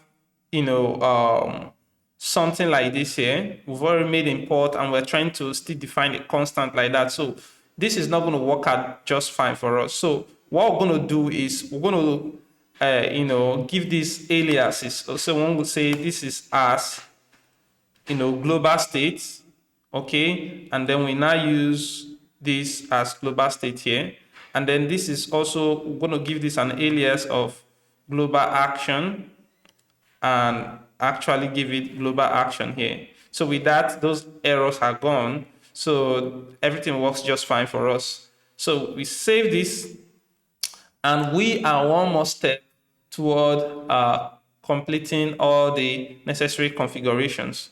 Okay, so inside of this store still, we're going to create a file called index.ts. So inside of index.ts, we're going to actually define the store this time around. So say export const store, because this is like the main thing that we're using, and wrapping around our application. So we say configuration or configure store, we are importing it from Redux Toolkit, okay? So this configure store is going to take an object and it's going to be called reducer. This reducer is also an object, and we're going to call it global state. And then you say the global state should take what? Global slice, the one that we just defined here below, which is here. So we're saying global slices. Okay, and with that, we have all these things. See, what I would advise you is to utilize this Redux. For you to understand Redux, you have to be using it much more consistent, because the more you use it, the more it becomes easier for you to wrap your head around. So please learn to utilize Redux the more, okay, in your works and so on. So at this point, come to the page. The page is the app, because this is where we need to wrap this particular store. We need to wrap it around this our component here, okay, so that it can be accessible throughout our application. So what I would say you should do, we'll need a component called provider that comes from what? React Redux, okay? We need that provider that comes from React Redux. The reason why you're having all these things available for you is because we already have a Redux toolkit installed and React Redux also installed. That's why you just need to install that package. All of these things are there. So afterward, you need to define another. This is a prop that comes with this provider, and it needs the store. So the store that we just finished configuring in this index here, we're going to have to use it. So we say store. We have that, imported as well. So we have all these things here. So when we save this, let's check. So let's run this application to yarn dev to see that everything works fine. Okay, so let us see the browser. So everything works, looking good. Let's refresh. So everything looks good at this point. There is no error. Let's see the console. Even on the console, there is no error here. Okay, so even on the console, there is no error being reported. So everything looks clean and decent. So in the next sections of this video, we're going to first of all translate all these things, bridge the gap between it being rendered from the server to it being added to the store before it being displayed here. We need to put a Redux in between the data coming from the blockchain and at the time that it's being rendered. Okay, so we need to put Redux in between that. So let's do that in the next section of this video. Please take a moment to check out our website, every information that you need, our books, our courses, and also join our membership that has just been launched, DApp Mentors Academy. Yes, it is actually there, and it makes things cheaper for you. $8.44 per month. Very easy, and you have access to all our exciting courses, a lot of them, a ton of them, and so therefore you should check it out right now. And here we go. Okay, so now to bridge the gap between Redux and the data being rendered on the view, we need to come to these pages here, okay, so that you see what I'm talking about. So here, this is where the data is being retrieved from the chain, from the server, okay, and you see that immediately it's being put into this component and it's being rendered here. So I want to put a bridge in between, the rendering and what the data being retrieved from what the chain. So that is what we want to do next. We want to do it for the two part, because that is quite important to make sure that when we are creating a new poll, it will reflect instantly, because if the server doesn't quite have a default way of doing that, so we need to make sure that we use this Redux pattern to package it together. So say const dispatch, okay, is equal to use dispatch. All right, so we're using dispatch here. We're saying that const set, we need to grab this from global actions, which is coming from the slides, okay, not the other one coming from the actions, the one coming from the slides.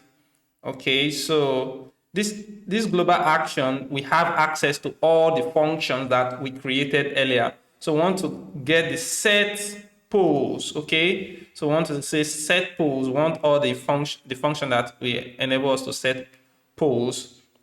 So this will help us to put it in the Redux in our store.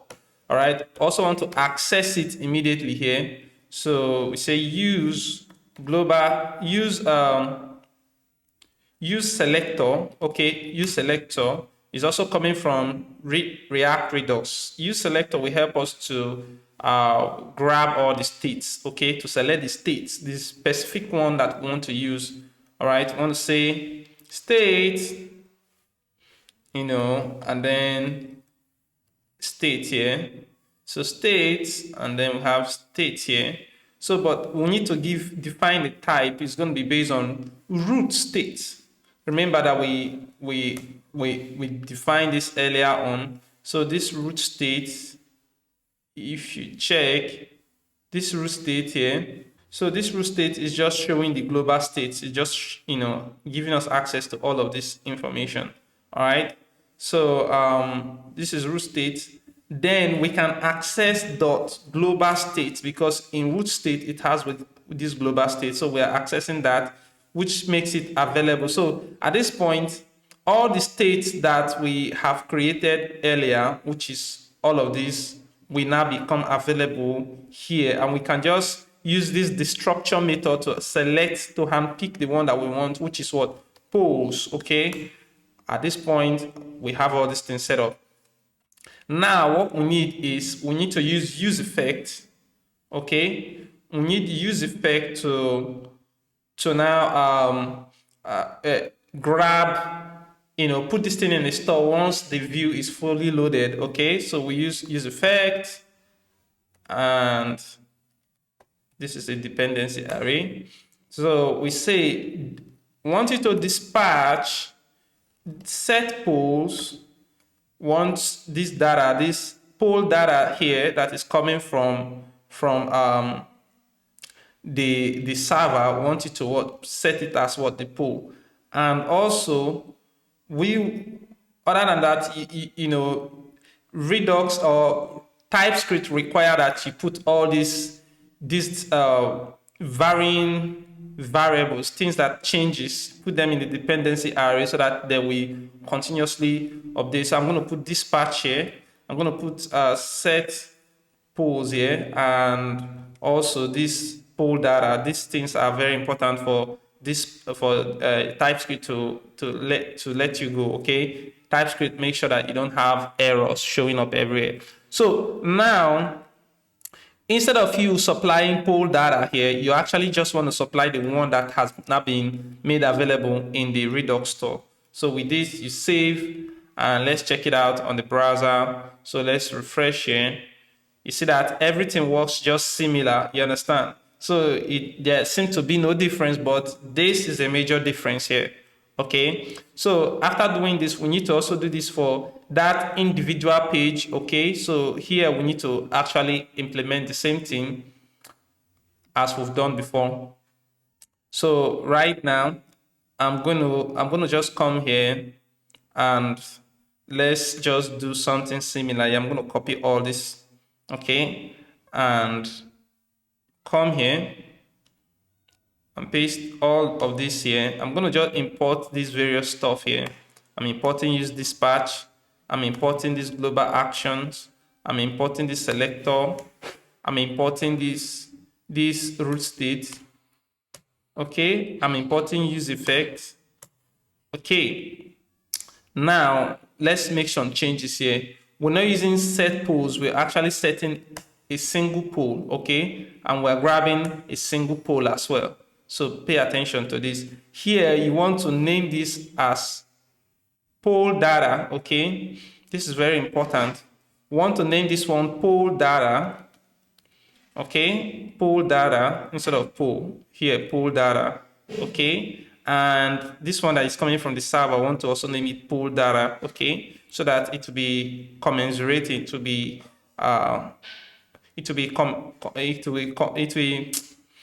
match this one that is actually entering here from the parameters. All right. At this point, you want to say set poll, and you want to set it with poll data. Okay, dispatch, you want to say set poll, and here. So at this point, everything seems all right, but that is not all we need to do. We also need to set this contestant, okay, because we're grabbing poll. We also need to set, contestant as well. So we want to say contestant data. Okay, so make sure that that is the same here. And you come here, make sure that this is contestant data here. At this point, you want to say set, you want to also include that set contestant, that function. Okay, set contestant here. And you want to also grab contestants as well. So we have this here.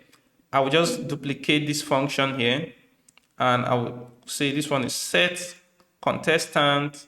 And for this place, I'm going to output contestant data.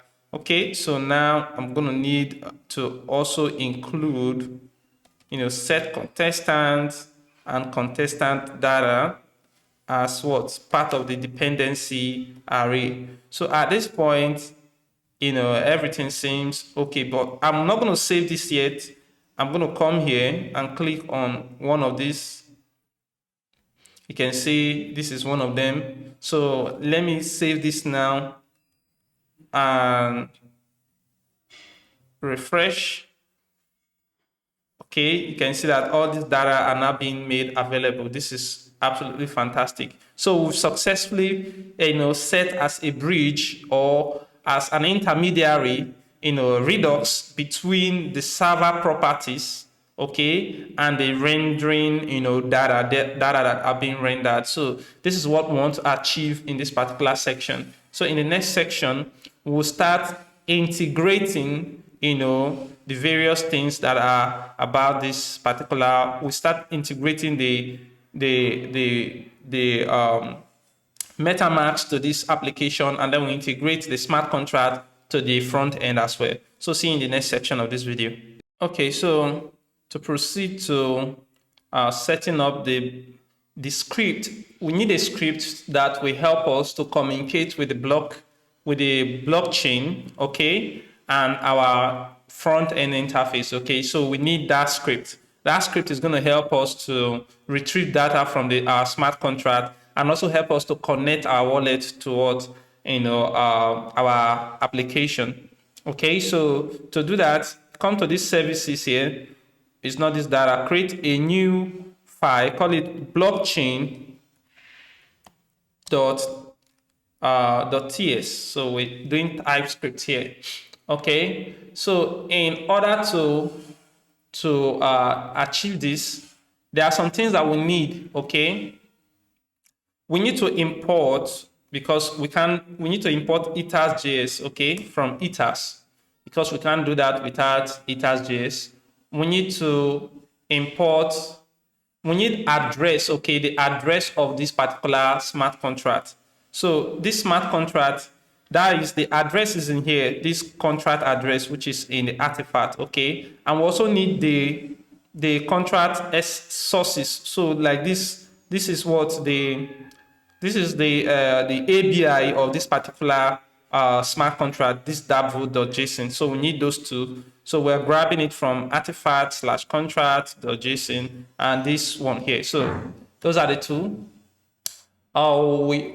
With the rest of it, we will use them as we go. Okay. So the next one we want to do, you want to create a variable, call it contracts, address. We want to use a capital letter here. Contract address, which is going to be this address here, the one that we imported, dot address, okay. And we also need contract ABI, const contract ABI. See ABI, this should be starting with capital. You want to say this ABI dot ABI, okay. So, and next you want to say, you want to define another variable called Ethereum.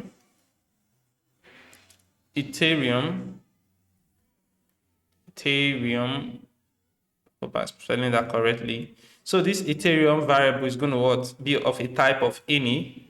And we also want to define another one called TX for transaction, and it's going to be a type of any. We want to put a fail-safe mechanism here that we say if type of the window is not equal to undefined, okay, then you should say this Ethereum is equal to, we'll call the window object. Window, we actually are using window and we'll give it an alias as any. Okay, so it should be a type of any, okay, and we'll say dot Ethereum. So we're grabbing that Ethereum there. So this is pretty quite important, okay. I think you can actually do this in a one line of code. Let's do that this way. Okay, so this is a fail-safe mechanism. It's very, very important to make sure that you don't have errors in the rest of the code that you will be working on. So the first thing I want to start connecting our wallet. So for us to be able to do that, we need a function called connect wallet. Okay, connect wallet. All right, and this is going to be an asynchronous function. All right, so asynchronous function, and it doesn't have any parameters. Okay, so what does this do? We need a try catch. All right, so in trying, and we also need another function called report error. Okay, report error. I'm just going to pass in that error here. So, but we need to create this report error ourselves, which is a function. And what it will simply do for us is to just report our errors. So we're going to say another function here, const report error, and the error is going to be type of any, and just going to say log that error. Okay, so this is what we're doing here. Now, in this place where we're trying a method, a MetaMask method. So we want to first of all make sure that there is Ethereum object. So if there is no Ethereum object, that means if MetaMask is not installed, we want to return an error saying, we want to just report an error. All right, I want to say, please, install MetaMask. Okay, so we need that. and want to say otherwise, if there is MetaMask, we want to retrieve all the accounts, just want to say await Ethereum, this Ethereum dot request, okay, we're requesting for a method here, using a method here. Okay, so this method is going to be eth underscore request accounts. Okay, so please pay attention to that. So after we requested these accounts, this is going to help us to connect the wallet. Okay, so I want to say this is the account here, and any account that is going to be connected is going to be captured under this account here. Okay, let's make sure this is account. Okay, account here, and it's going to be on the address of @0 because this is an array that is being returned, so it's going to be at the address of 0. But we need to store this account that has now been connected into the store. Okay, to do that, you need to use that global actions as we've been using it before. So we say const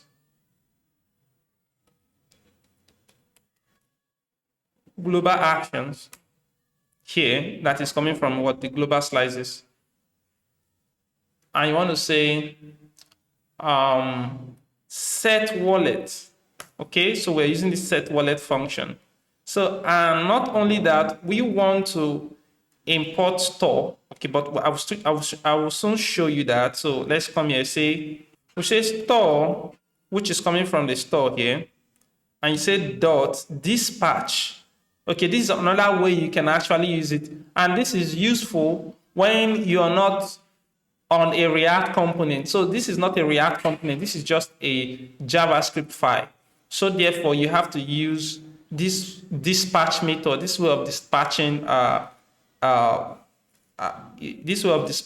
data functions without actually use dispatch. Okay, so your dispatching function, you're dispatching this set wallet, and the data that you want to pass in is this one here. Okay, the account that is connected.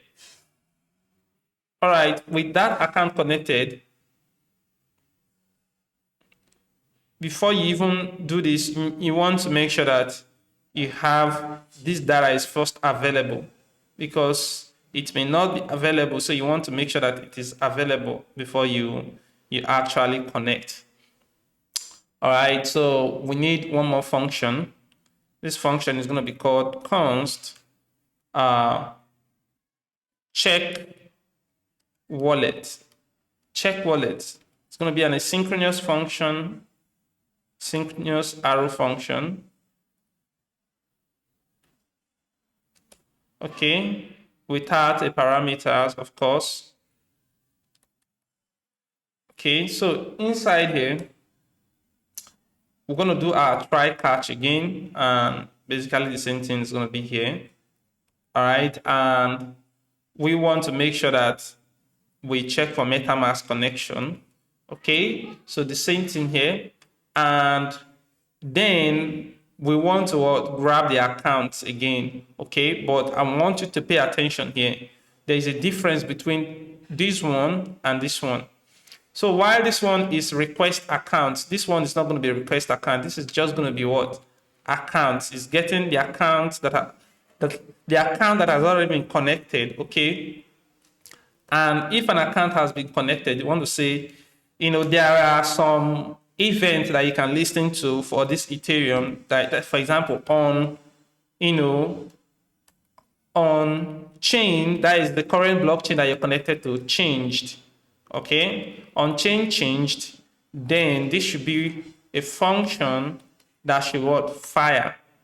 All right, the function that should fire should be what? This window dot location dot reload. So if you change a blockchain, let's say you're using Goli, and then you start using Mumbai, we want the whole window to refresh. Okay, that is what we're just saying here.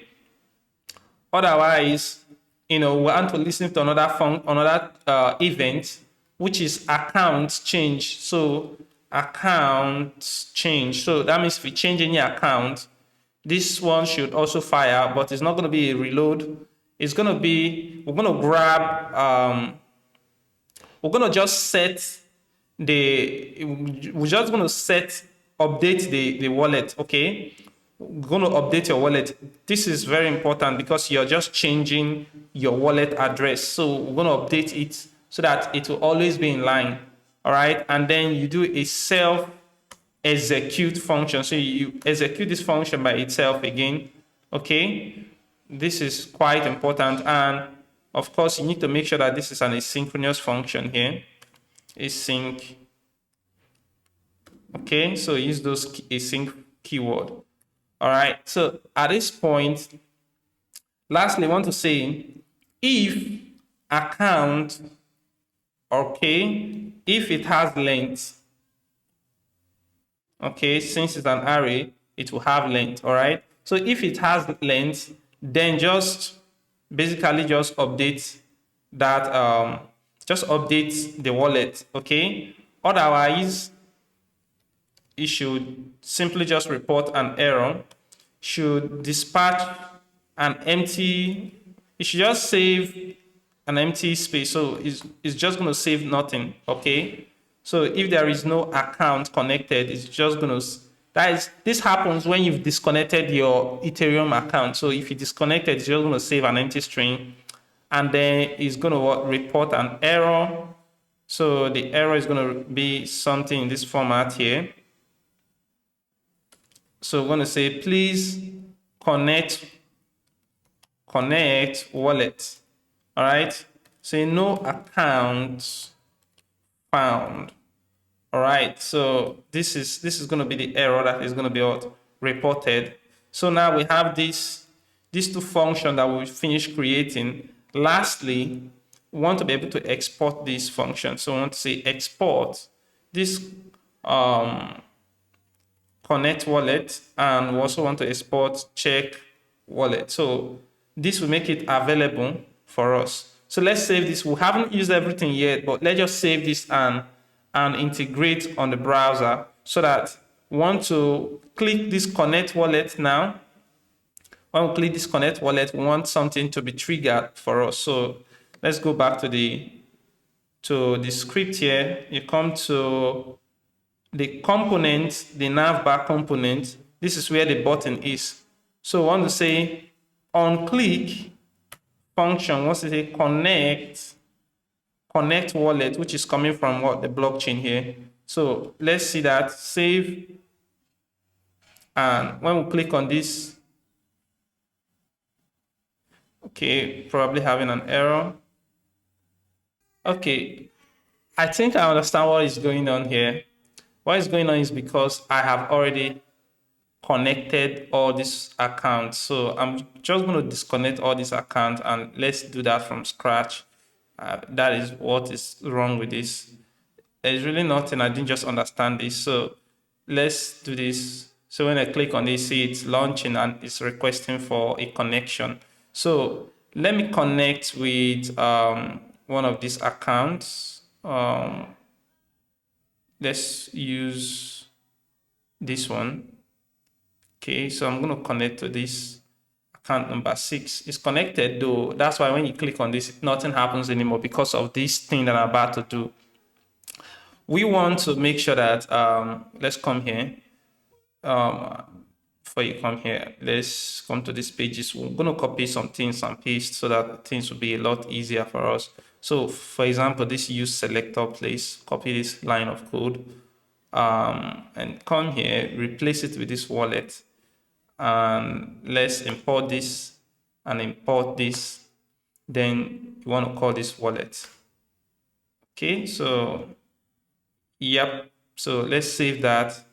Come back to the screen. You can see that this is actually available here. But when you refresh this, it's gone. When you click it, it appears again. So we want to be able to, even though it refreshes, we want this thing to be constantly here. to be able to do that, you have to come to this app.tsx here.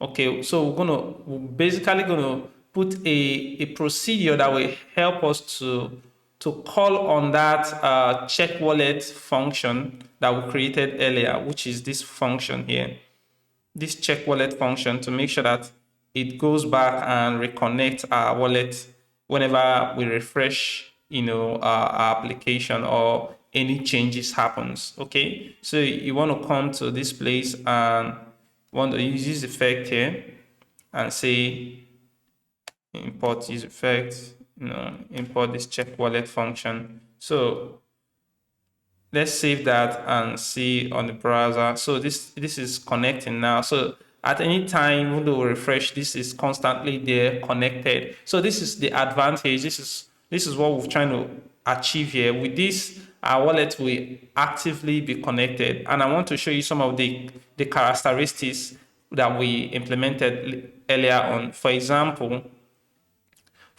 when I change my wallet connection, let's say I switch to Mumbai, it's gonna refresh the entire page. You see that? So that is one of the events that is listening for. I'm gonna take it back, to the local host. And also, I want you to know that, see that whenever, let's say I connect a new account, let's say we're connecting a new account.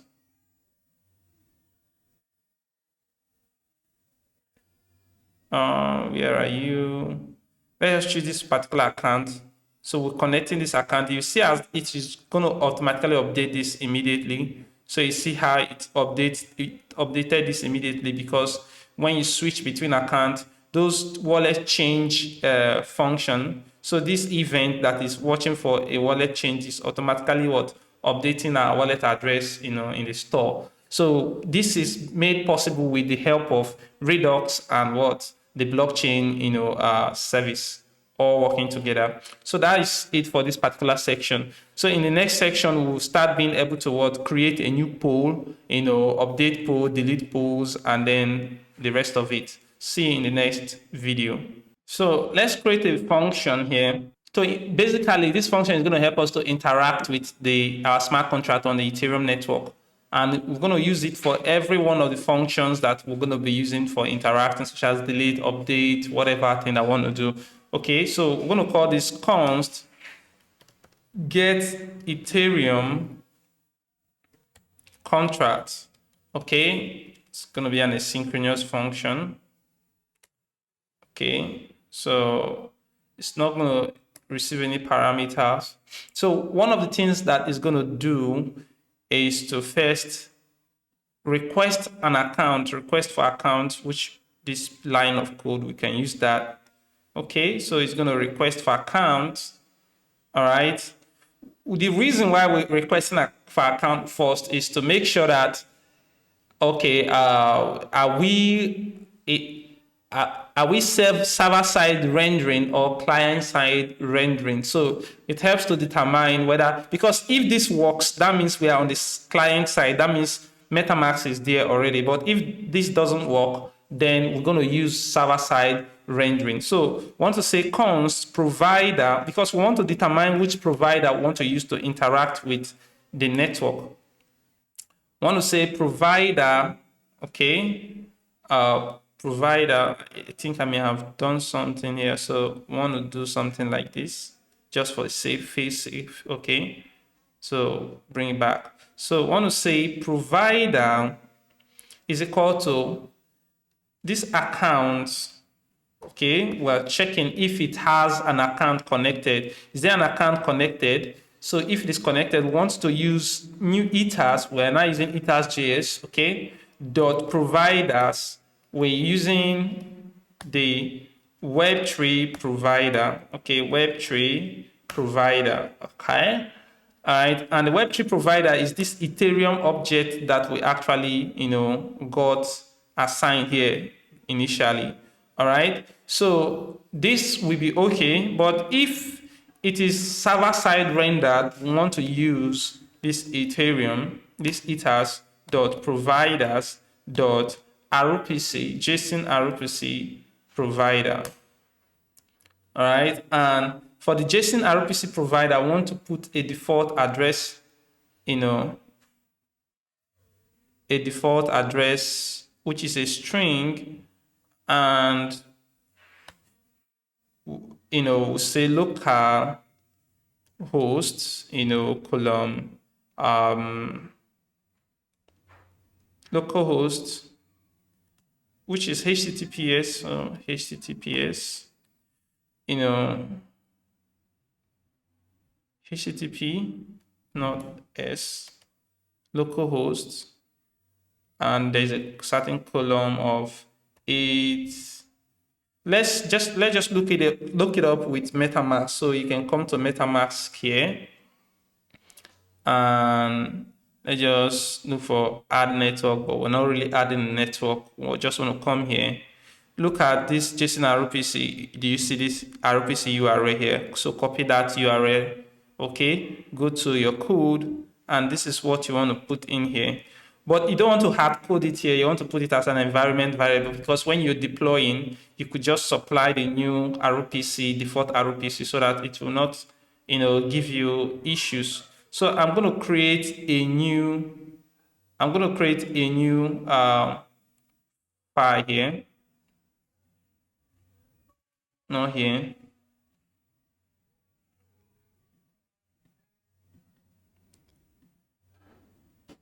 So I'm going to create a new file here. I don't know why it keeps,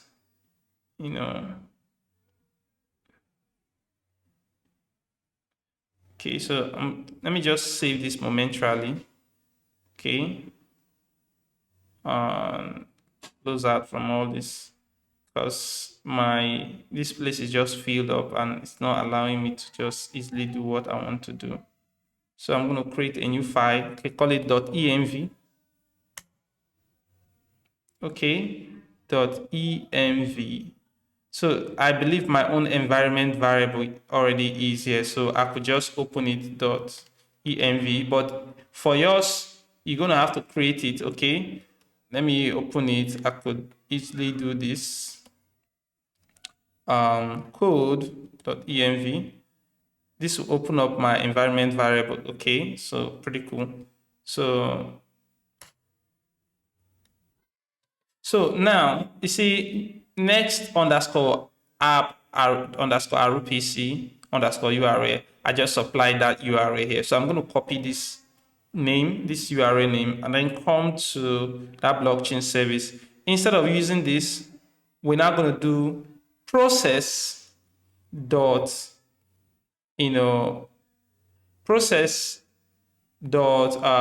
what's it called, env for environment, and then we'll supply that next RPC. So it's either using this or using this based on what the rendering state, if it's on the client that is being rendered or on this from the server that is being rendered. Okay, so after this, we have now been able to determine our provider. We want to be able to also, because you can't make any interaction with the blockchain without a wallet address. All right, so if it is being rendered from the server, it will not have, we don't have like a wallet address that is connected already, so we cannot be identified. So but we can create a fake random account that will help us to just do that. Okay, so we want to say wallet is equal to account. Okay, this account, and of course we're accessing that first account. So we're saying that if there is an account, then the wallet should be null.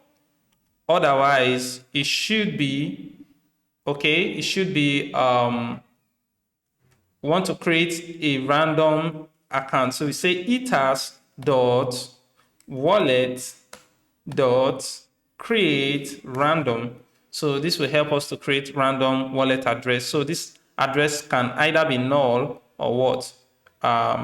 Random. Okay, so after this, you want to then create a signer. Say consigner is equal to that provider we created earlier on dot. Say get signer okay, get signer, and then the signer is going to be based on whether this account, whether we have a connected account,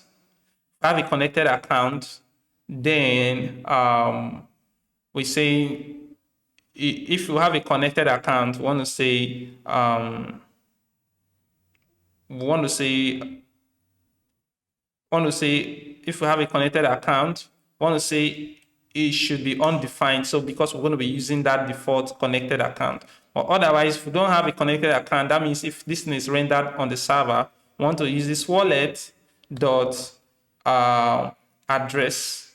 Okay, so this wallet dot address, this will help us to what? Get the signer.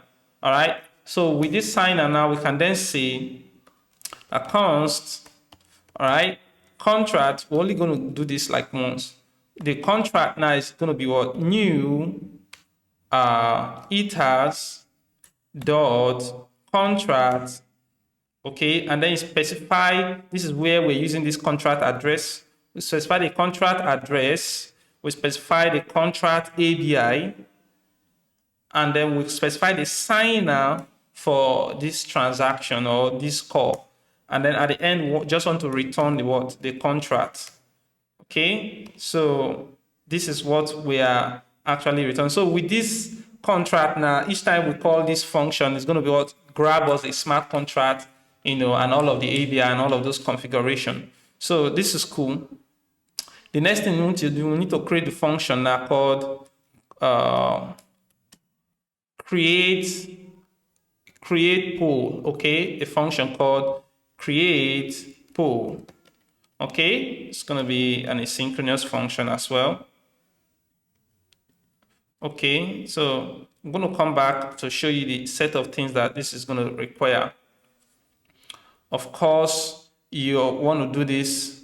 Okay, you want to make sure that MetaMask is installed before we even proceed doing anything. So if there is no Ethereum wallet, okay, you want to report error, but also not just report error, want to return a promise. I want to say promise dot reject. All right, and what are we rejecting? With new error, and the error is going to say MetaMask not installed. All right, so this is the first error that I want to report. Otherwise, we want to do our try catch here. Okay, so here we can just simply say report error as well, and just passing the error. So here is where we'll do our business for this tutorial. For this tutorial, the first thing I want to do is that we're going to accept data, and this data is going to be based on pool params. I'm going to show you what pool param, which is a type of data structure. So it is an interface that the interface is based upon this contract structure. So for example, to create a parameter, a pool here, you need image, title, description, start, and end. So basically, it's an interface that has what, that contains image, title, description, start and end. It's basically that. Okay, it helps you to keep track of that. All right. So this data is based upon that pool parameter. Okay. And then the first thing we want to do is want to get the contract, grab the contract. I want to say contract is equal to await. This is an asynchronous function. Say contract, get Ethereum contract. So we are getting that particular contract function, which we just created there above. So at this point, you want to say const, you want to destructure this data here. And this data, you want to select image, you want to select title, you want to select description, you want to select start at and what ends at. So these are the parameters that you want to select. And after you selected them, you want to say const tx, which is transaction. We have not actually used it before. We're not using it now. This tx okay, which is transaction, is going to be await this contract now. We're calling the dot create poll method, and we're basically just going to pass in these items here. Okay, these are the parameters that we needed to create a poll. And then at the end, we want to await this tx dot wait. This wait is going to make sure that it is confirmed before it proceeds further. And then afterward, okay, at this point, once it is successful, you want to return a promise.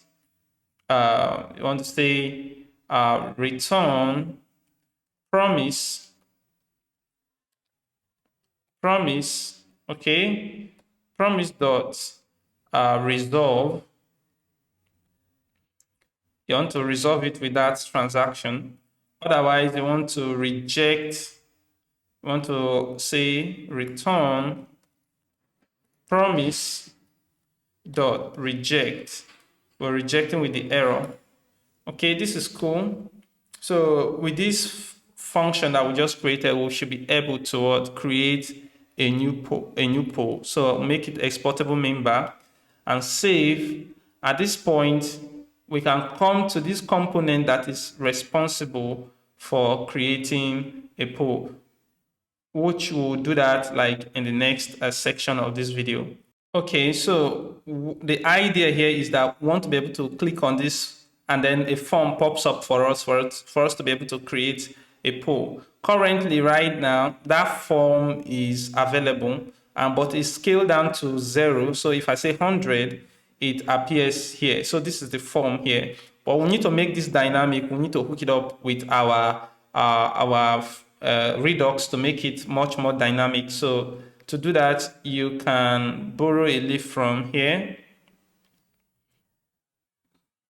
So I'm going to come here and use selector, use this root state. Okay. And this is going to be what? Create modal. Okay. So right now, when you save this, it's gone. Okay. But we need to trigger a button that when we click it, we want to attach a function to this button that when we click here, it's going to trigger it to show up. Okay. To do that, you can come to this banner component here. Okay, this is the function I want to hook it up here. So in this function here, you can, let's use dispatch and all of those sort of things. So let's come to pages. Okay, so I'm going to use this to borrow from these two guys here. Come here, paste here, and import this member and import this function. And want to say set create modal. Okay, so this is the function I want to use. Now, when we click, say on click, we want to say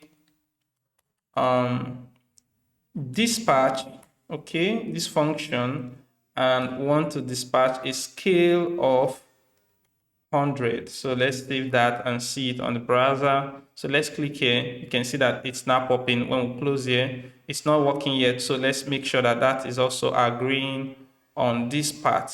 When we close here, come here, bring this here, make sure that it's available here.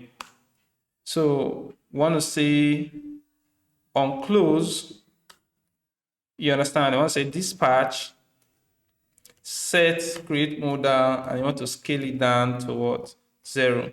So let's save that and see it in action. Click here, scale down, click here, scales up, which is pretty cool. So now the next thing we want to do, we want to be able to fill up this form and submit. Currently, right now, if you should fill up this form, I'm going to, this is the, where is the on submit function. So I don't want to close the modal for now, but if you fill up this form right now, you have poll name. So let's say US presidential election, 2024. Okay. And then you want to select the day that it starts. Let's say it started yesterday and the day that it ends Okay, let's say that it ends on the 27th, and we want to look for banner URL. So it gives me a moment. Let me grab an image. Okay, so I'm gonna paste the URL here. So I'm just gonna take up a dummy content, about the election. Some of you are very anticipated if you are from the US, about the election. I'm a big fan of that election. I want Trump to win, don't you?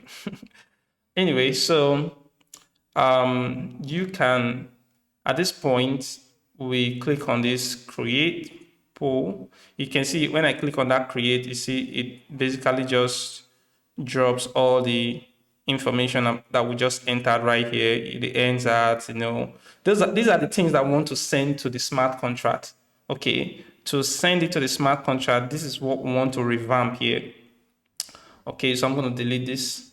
And we're using Toastify, okay, as, maybe I didn't show that earlier, but let me show you. We're using a package called React Toastify that helps us to show notification, and show us the progress in the process of interacting with the blockchain. So,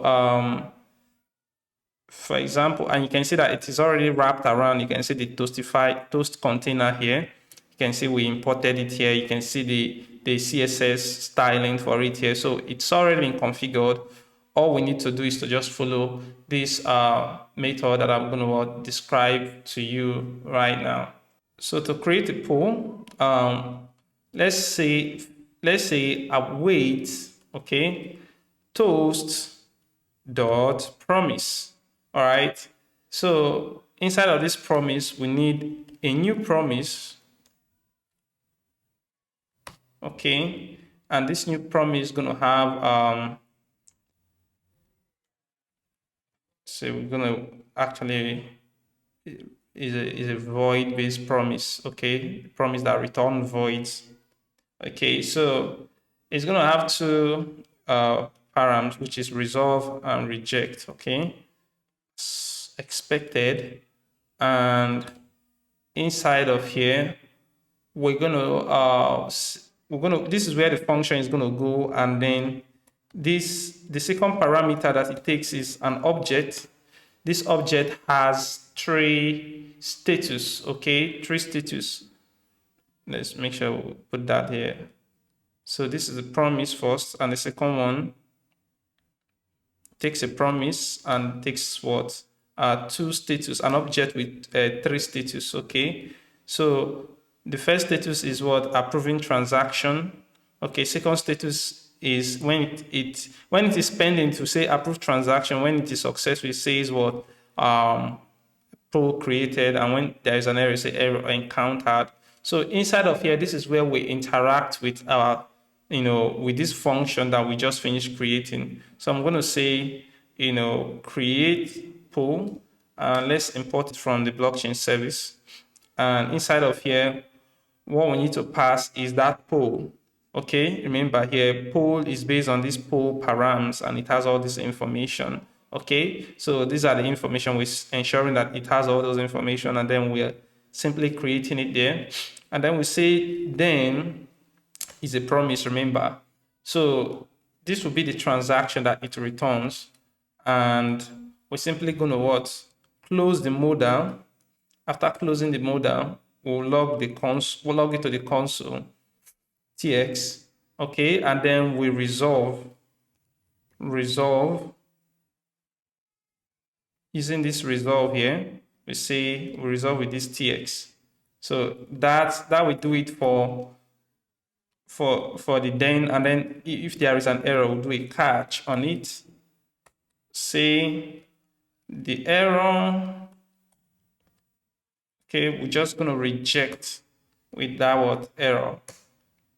That's basically all we need to do, here. So, so it looks good at this point. So let's save this thing and come to the browser, clear this place, and let us select this date.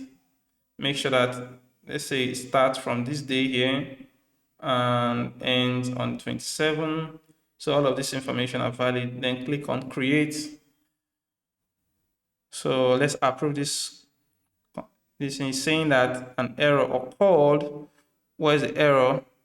Nuance too high. So we need to, reset this account. Whenever you see that error, it means that you need to reset this account. So we need to say reset, and then you clear activities, which include account nuance and erases data. So we're just going to clear that, and we click on this again. You see approve transaction, click on approve, and it is created. Okay, so you can see that this is the hash, the transaction information that has just been returned. So with that, we're able to create a transaction. Although we can't yet see this transaction, so we need to be able to see the transaction. So let's come here and create a function, a simple function, okay, that will help us to create, to retrieve transactions. I think we should best do this in the next section of this video. All right, to retrieve all the polls in our smart contract is very easy. Let's create a function called get polls. Okay, so it's going to be an asynchronous function. All right, so an asynchronous function, it will not take any parameter, but I need to take note here. It's going to return, okay, a promise, all right, that is based on poll structure, or an array of poll structure, okay. So this is basically what is returning, an array of this. Okay, so now we say contract. We need to get contract. So we can simply just copy this line. So we get contract here. After getting the contract, we can say const polls now is equal to what? Await this contract dot get polls. Okay, remember we have a function like that in the smart contract. All right, so this is okay, and then we need to now return that polls. But this is okay in a sense, but this is not a structured poll. Okay, it returns, but it's not very much structured, and it's gonna give us some issues, later on. So we need to structure this poll here. All right.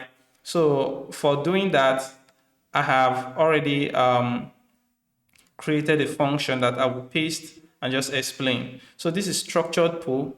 Okay, it takes in what an array of polls. Okay, takes in an array of polls, say poll struct. Okay, takes in an array of poll structure and return an array of what poll structure as well. So for each one of them, we're basically converting this to a number, converting it to an image, and doing all of those cool stuff. And then not only that, at the end, we want to sort this array afterwards, making sure that they are in the right data types. Okay, this place here is going to have voters, and if there are voters, we need to make sure that each voter are downcased. Okay, so at the end, we want to sort this array based on the time that these polls, based on the time that they were created. Okay, so all of this is pretty okay. So now you come here, you surround this pool with this structure pool. This will help in structuring the pool and returning an array, a new array with these behaviors, cleaned it up and everything. Okay, so at this point now, we can now export this pools, get pools. You save this, come to the index page here. In the index page here, instead of doing get generate fake poll, we're going to just say get poll. Okay, well, and this is going to be an asynchronous function. This is an await, and then you say, get poll. We're getting it from the blockchain here. All right, you can actually delete this or leave it for now, and let's save it and see what's going to happen in this place. So let's refresh this and see. Oops, we're having an issue. So to resolve this error, because it doesn't recognize this request, method, so we need to give it this question mark, to make sure that it doesn't freak out in that situation. All right, so we come here, come to this get Ethereum. You do this, you say save it, and let's see it. Okay, it's refreshing, and you can see that this is what the specific uh the specific the specific the poll that we just created. Okay, so this is great. So there is no contestant yet, so this thing is showing nothing. So let's enter it. Okay, once we come in, all these things are still fake data being generated. We need the real data now. To do that, we also need to create another function, after this pool. Okay, so after this pool here, we need to create another function that will help us to grab new pool. Okay, so we do this by simply, let's just duplicate this to grab individual pool, sorry. So get pool, and it's not returning an array. So this is going to get a unique pool, call it get pool. So here is going to be an ID, which is the pool ID, and it's going to be a number. Can pass this ID in here, and here you put you put this pool in an array, and then you actually grab the first element of it when it returns. Okay, so this way we resolve that, that error. So you can make this exportable now. Okay, and save. Then you can come to this second page here. So instead of, make sure in the first page that you remove this line of code, it's no longer necessary. So in this second page here, instead of generating fake, pool, we're not generating fake pools anymore. We're going to generate a real pool. Okay, so I'm going to pass this ID, okay, which is the ID of the pool, and we'll say await. Make sure you import this from the blockchain. So I remove this as well. So you save this, and let's check it out on the browser. Right now, let's refresh. You see that it's actually grabbing us the real information about the election. Okay, this is cool. This is cool. We're almost done here. The thing is that, in listing this thing here, if I create a new one here, you find out that it's not going to update instantly, except that I add this line to this place. Okay, one that at every time we're done creating, once we're done creating a poll, want to actually grab those poll as well at the same time. So to do that effectively, I'm going to just do something really quick. So 2 lines of code, all right? The line, which is basically this here. We're going to call the poll, get all the polls, okay? We get it here, and then we set that poll, using this dispatch here. Of course, to set it, you need to make sure you have this function here. So with this will set the poll, okay, and get it, and this thing will update with the Redux, and it will just display on your view at real time. You will not even see any kind of glitch or whatsoever. So we need that structured. So let's create a new poll. Okay, let's say Formula 1 Pro, say 2023. All right, I'm just going to pause the video and supply all the data, and then we continue on from there. So I've filled up all this data, okay?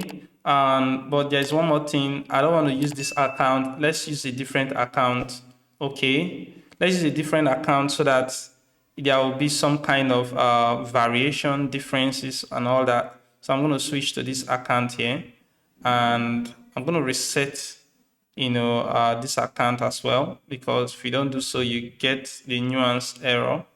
Reset, clear nuance, clear activity is cleared. So let's create it and confirm that this thing is listed at read time here. Currently, there's only one here, but when we create it, it's going to update.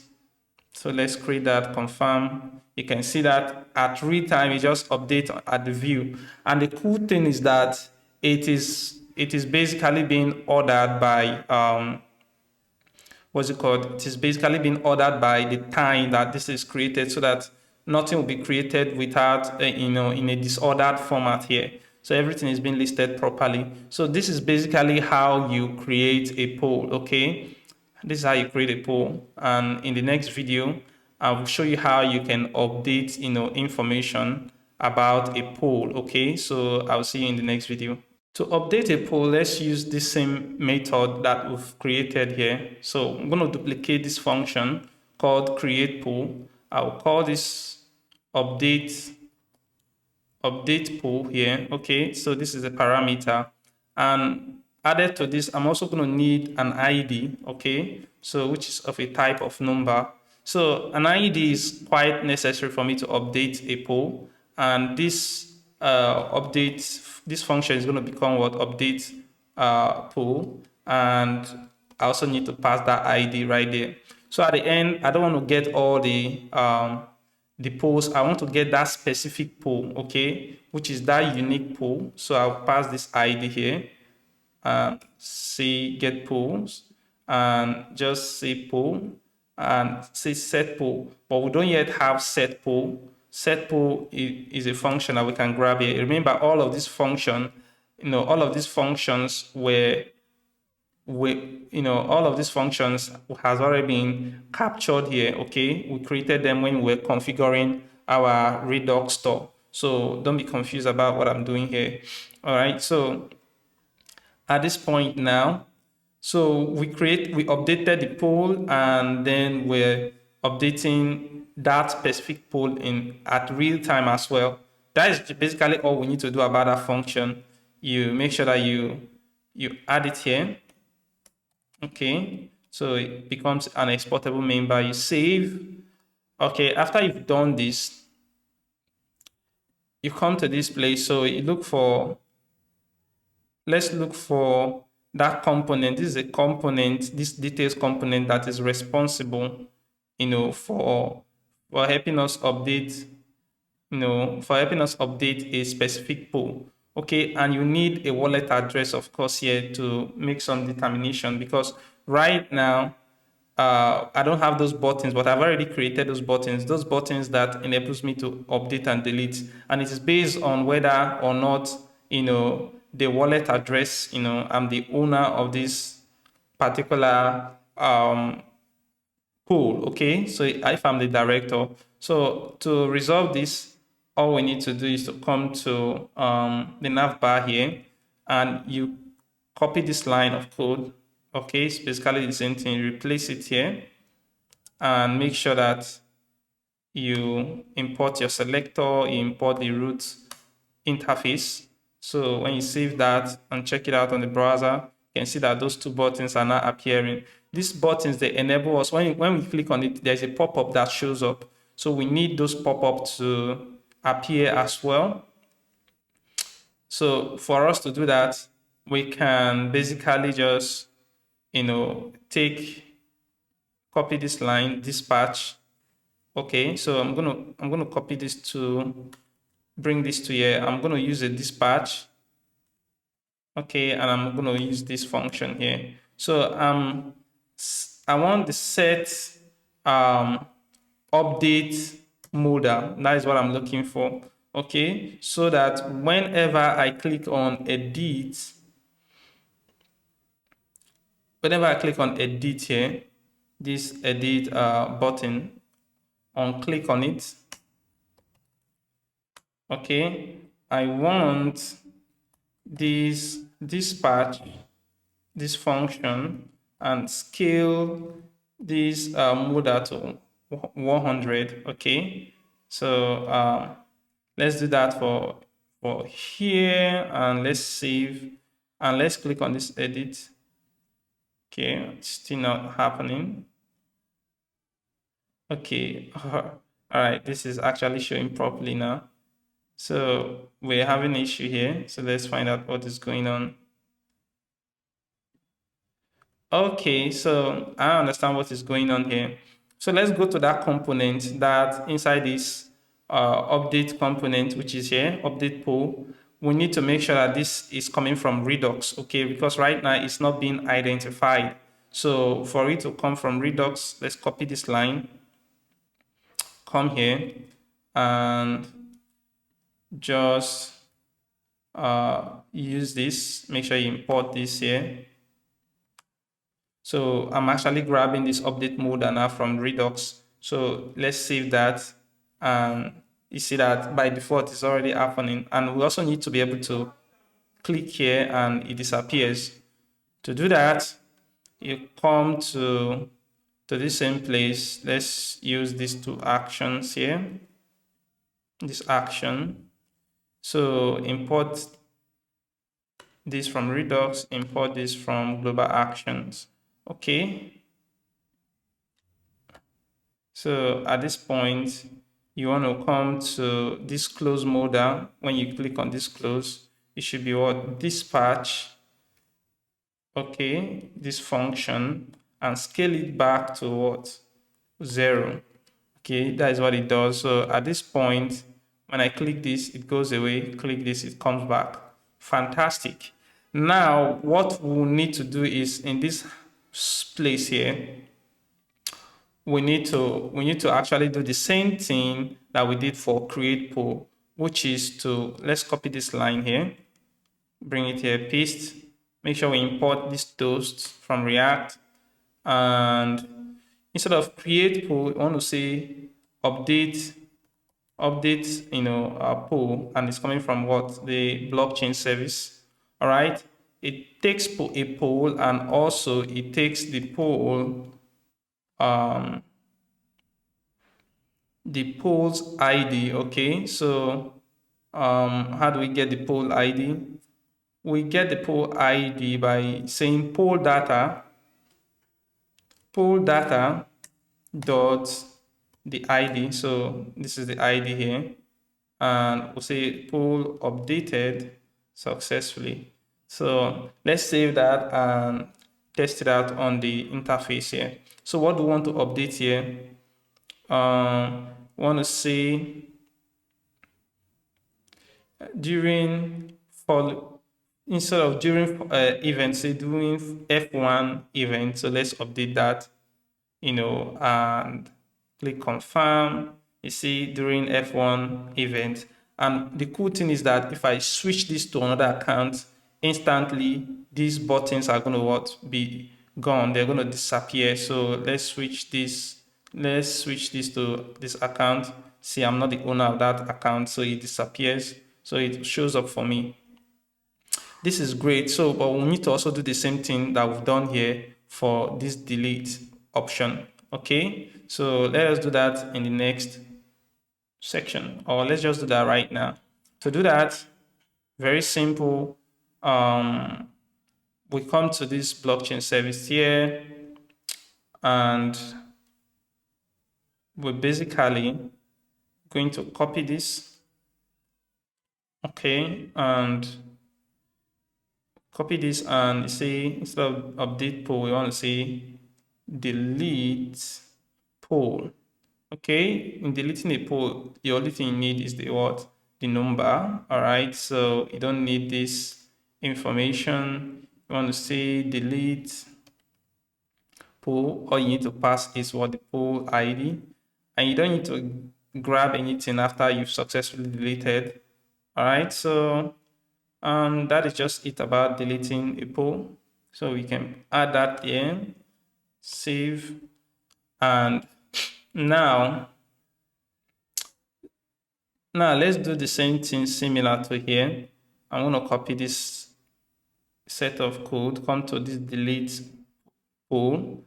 I'm going to replace it here, come here. So I'm going to copy this line, replace it with this delete modal, and then we say set delete mode, set delete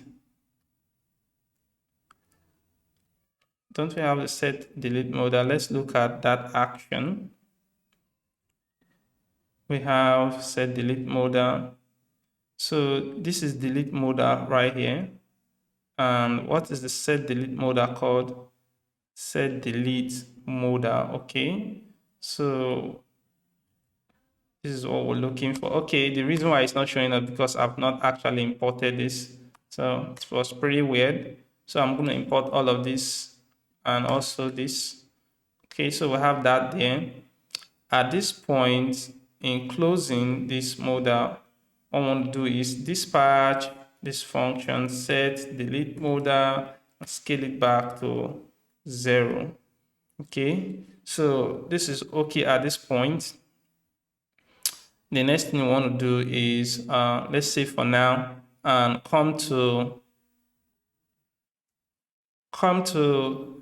this details function. I'm going to close here. Here, come to this details component, and other than setting what, update mode, I want to set delete mode as well. So we come here, we copy this line of code, come to this delete modal, paste, and then change this to a set delete modal, okay, to scale 100. So at this point, when you come here and click this, you see it's actually popping up. This is a beautiful modal that has been created for you, okay, already. So, and at this point, we can then perform this operation. So I'm going to copy this from this place, come to this delete pool, and I'm going to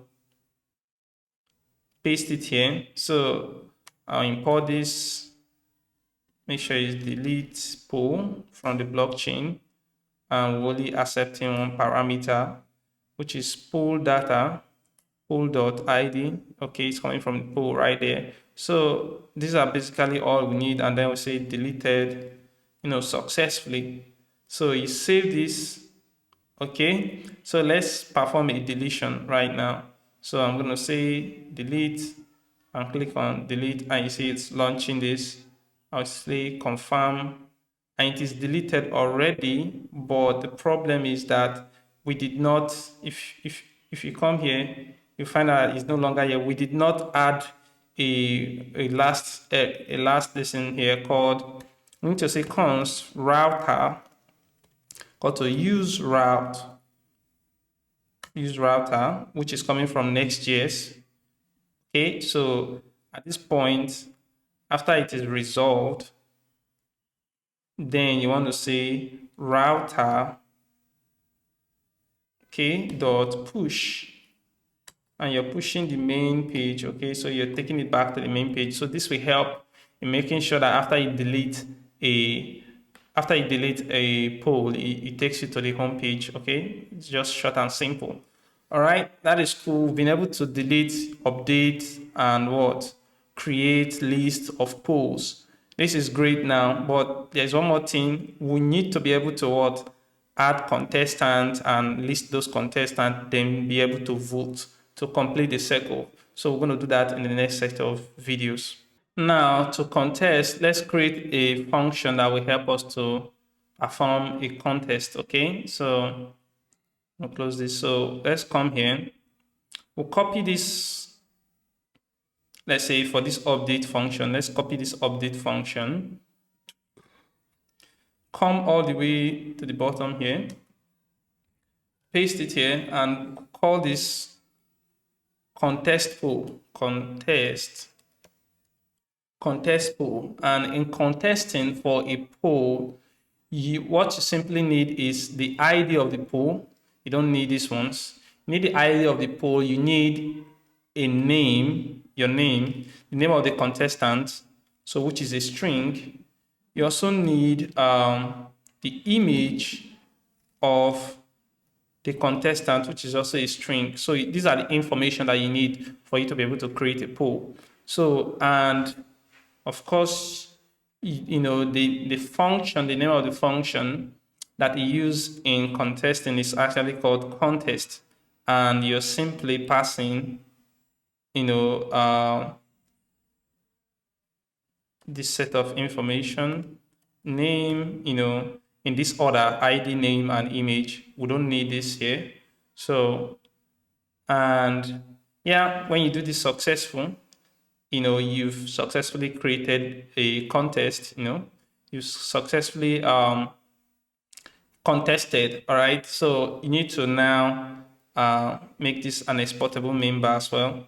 Okay, so let's, contest for real.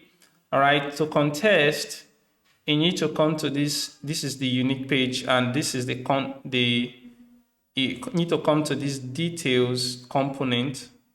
Okay, inside of this details component, there is a modal that needs to be popped out whenever you click on contest. So what I mean by that is that there's a button here called contest. When you contest, there should be an image, a modal popping up to help you to contest. Okay, so you need to then come to this contest pool here.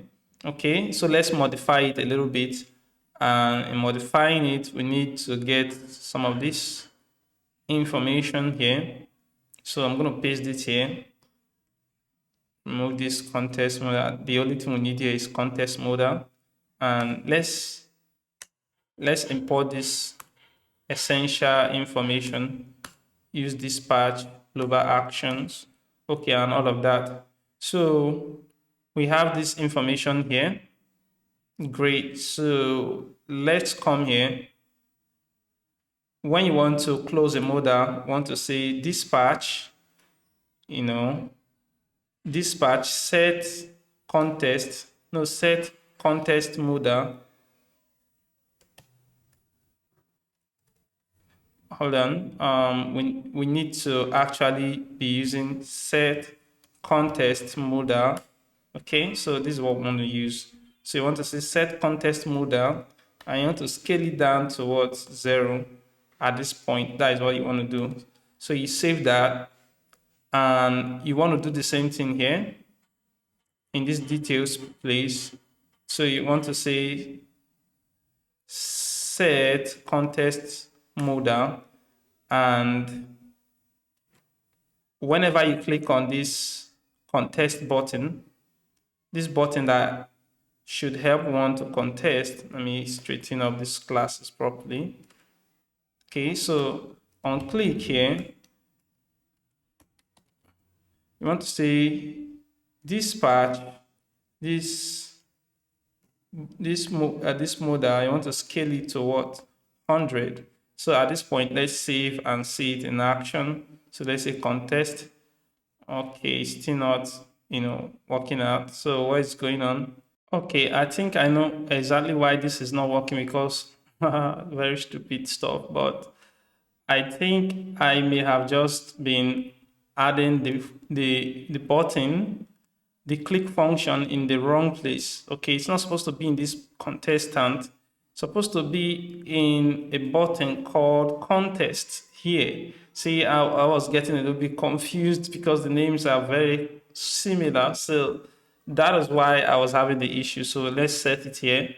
And let's look at it again. Click on contest. It is appearing. Man, one can be that fooled, just for a moment there. Let me grab some data. So let's say the name of the contestant, it should be Donald J. Trump.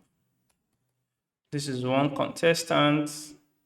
And let us click on contest. So you can see that basically right now, these are just the information, nothing much about it.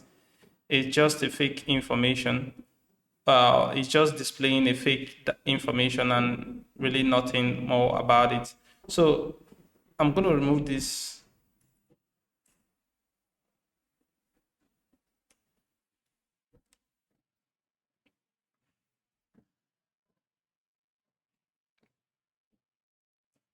And I'm going to hook it up here. Okay, so want to attach this function here, contest code, to this place. So to do that, we can take some inspiration from here. Okay, sorry, bring it here. So copy here, bring it to this place. Make sure that you import this toast.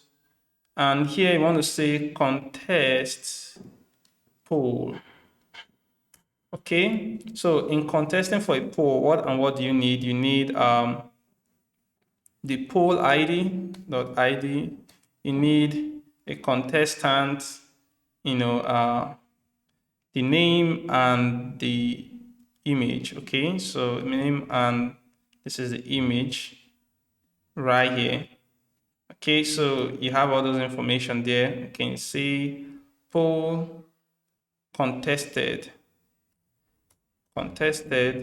successfully. So let's save that and let us actually contest again. And in contesting, thank God I already have this. So I'm just going to copy this URL and see, move this. Oops. Let's go back here. So I'm going to do this and say Donald J. Trump. All right, so, and then let's say contest now, and you can see it's going to ask me to approve. So I'm going to confirm, and it is approved. And I can vouch that this has been created. You can see the transaction history right here, but it's not yet appearing here, which is what we want to do next. You can see total number of contestants is 1. All of this happened at real time. Okay, so I'm going to revamp this to be able to list out contestants. So let's do that next. To do that, we want to do what is called get contestants. Okay, so gonna come here, click on this blockchain script here.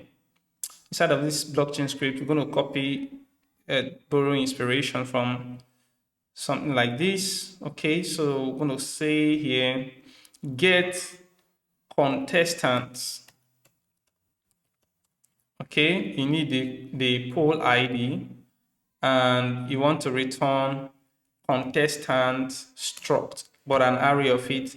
In case you don't know what a contestant is made of, it's made of ID, image, name, voter, which is his wallet address, vote, which is number of votes that he has, and the addresses that voted for him. Okay, so that is what we expect to retrieve, and we're getting the contract, and then we're getting what the next thing we want to get is the what contestant of this particular poll.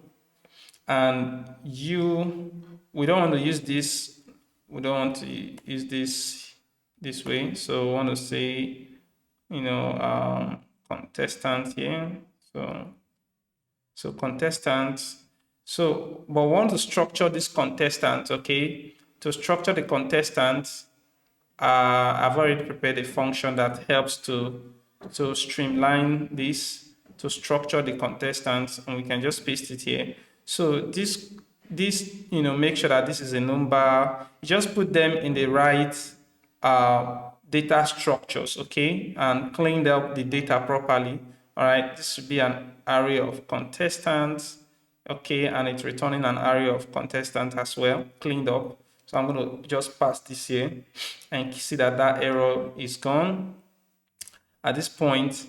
But that is not the only thing. I also want to sort the votes at the end. So I always want the first person to be the one with the highest number of votes. Okay, so I'm sorting it with what? According to the number of votes that each one of the contestants they do have. All right, so at this point, you can save this. Okay, and not only that, we want to be able to, when you contest, we want to be able to grab the contestants simultaneously as well. So I'm going to, I'll duplicate this, and I'm just going to say get contestant, call this ones contestants here. Okay, come on, contestant, and then can set contestant, but you need to make sure that this say set contestants okay, is available. So come back here and make sure that we're dispatching this set contestant. Great. So all these things will make sure that we are able to what? To list out our contestant at real time. So other than that, you want to make sure that this get contestant is exportable. And then you can come here, come to the bottom here. So instead of generating fake contestant, please make sure that you surround this with a number. You convert it to what? To number here. So that is why it's having an issue. So you want to say await, get contestant, and you're passing in this ID in here. Make sure you import this contestant as well from the blockchain. Okay, so at this point you save and let us see it on the console. So it's showing Donald J. Trump here. Let's refresh again. You can see that it's already there as one of the contestants. You can see Donald J. Trump. Beautiful right there. You can only contest once, as we can't really try to let's try some dummy stuff here. Contest, you can see it's bringing out some error, but within the error you can see what it's telling you already what contested. So you can use an intelligent way to report this error that is here in case you have an error. All right, so you can contest again, but we can contest with a new person by switching the account. Let's say I use this account. So this is the original owner. I can also contest, let's say Joe Biden,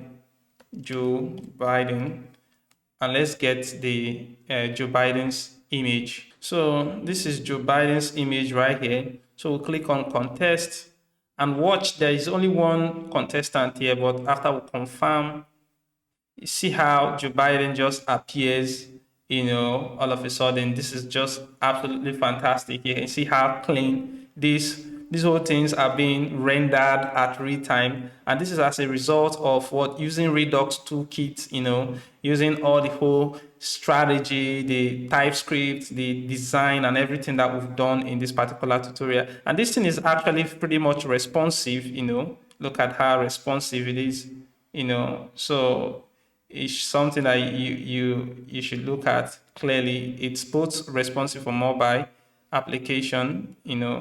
This is how it looks on mobile, and because we have people contesting here, you can see all those information are now rendered at these images are now being they're now having people that are contesting at the same time. This is an intelligent way of displaying all this information. So now we have it. So in the next tutorial, we'll be able to click on, in the next section, we'll be able to click on vote and be able to vote. Okay, so I'll see you in the next video. So at this point, we want to be able to vote for a candidate, and you know the drill, okay? So we can simply do that by, let's just take, let's duplicate this function here. Sorry, this get contestant function. So let's duplicate it. Okay, create another one, call it, but I call it vote candidate, okay?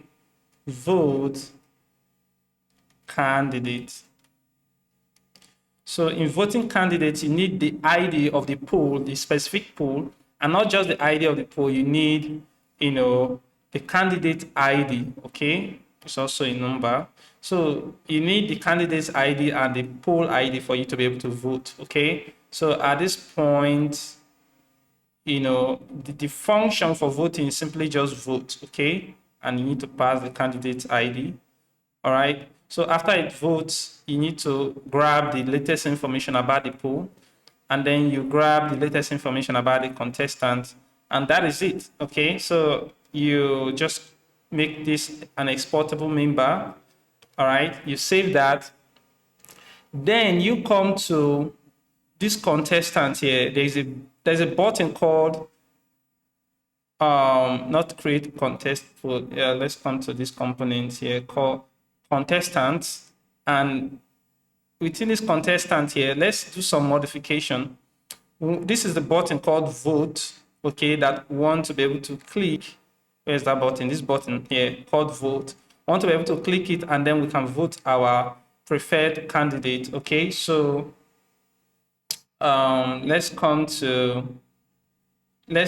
borrow a lift from here. We're going to grab this wallet, okay, and replace it here because we need to know whom we are voting. Okay, so all right, so there we have it. Okay, so this is the function that we want to manipulate here. So to manipulate this function properly, let's just use let's look for a function that we already have going on for us. So here's a function here. Let's copy this procedure, come here. So we're going to say, let's just paste it here and let's import these toasts. And we also want to say vote candidate. We're importing it from the blockchain service. And we specify the poll ID and the contestant dot ID. So those are the things that we're doing. We don't need this. We don't need this either. So these are just all we need. Can remove that and say voted contestant successfully. All right. So at this point, let's save this and let's check it out. So you come here. So the owner of the director has the ability to also vote. Okay. So when you click on vote, okay. So right now, I want you to take note here. Right now, there is nothing like one of the ideas that we want to propagate or we're intending on propagate is once there is a contestant, you can no longer edit or delete the poll. Okay, that ability is just taken away from you. Once people start voting, and voting can only take place within the timeline that is assigned for it. So let's click on vote. Let's vote Donald Trump. Let's click on vote, and you can see that those abilities are taken away. And you can see the total number of votes here. You can see that this person is voted and will not be able to vote again. You can see that this is the one that it was voted. And one of the things you want to do is that you want to disable this so that it will not even be able to click. One of the ways you can do that is okay. So this is a disable button that. What we want to target, let's use this to target. Let's see. Okay, see that it's no longer giving it the access to actually, click. So you can't double vote basically. And even though you try to bypass the interface that I've already designed, the smart contract itself has the mechanism to, make sure that you won't be able to double vote. So now let's try to have another person. Let's say, what's his name? Let's use this particular account.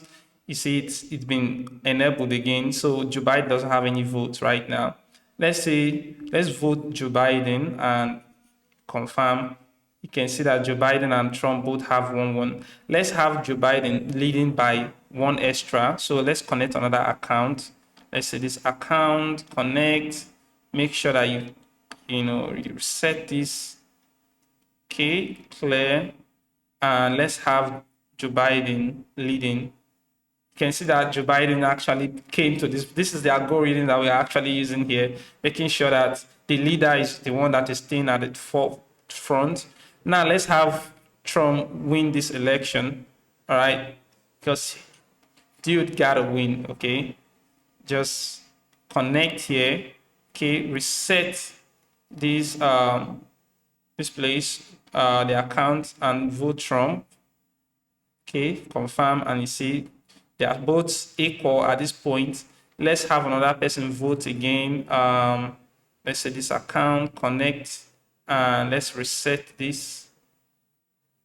Right, reset, clear, and boom. So let's have, we have 4 votes total, and then click on confirm, and you can see 5 votes.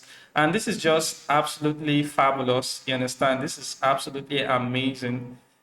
This is how you design this system, and it's cool.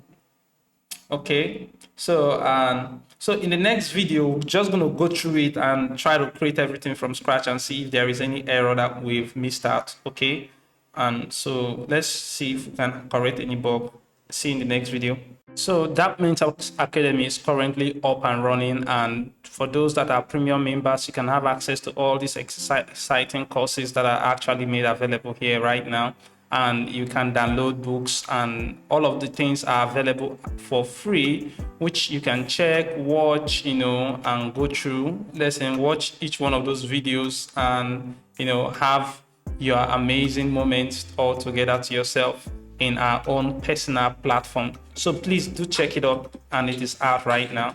So first of all, one of the errors I want to correct, is not an error, but want to improve, is because if you take note here, once this gets to this extent, it actually just breaks, down. So for example, let's create a pool.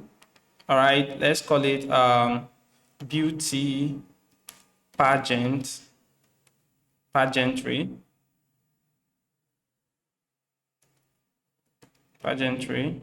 Perspective current. Okay, beauty pageantry 2023, and I say something like come with hope, all intact.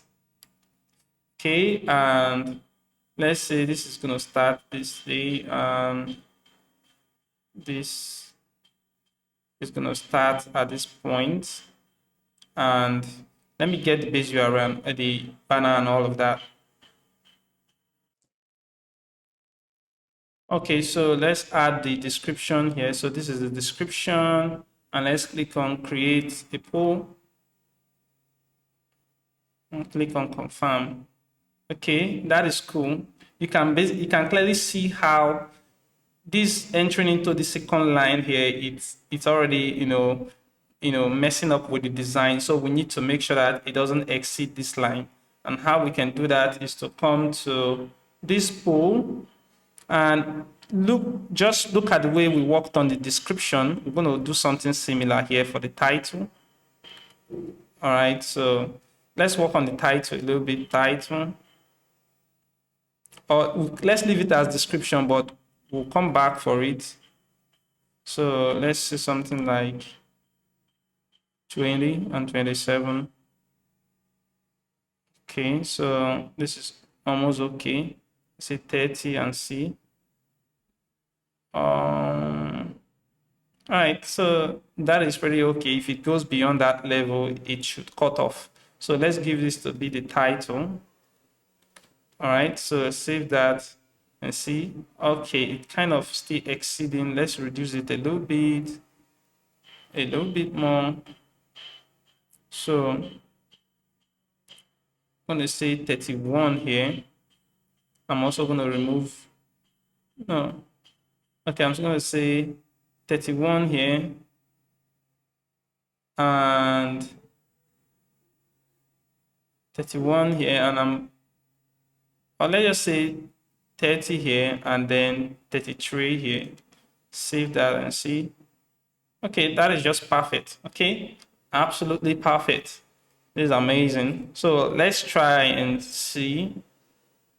Enter this group, and we're having a problem. It's saying that this image is not,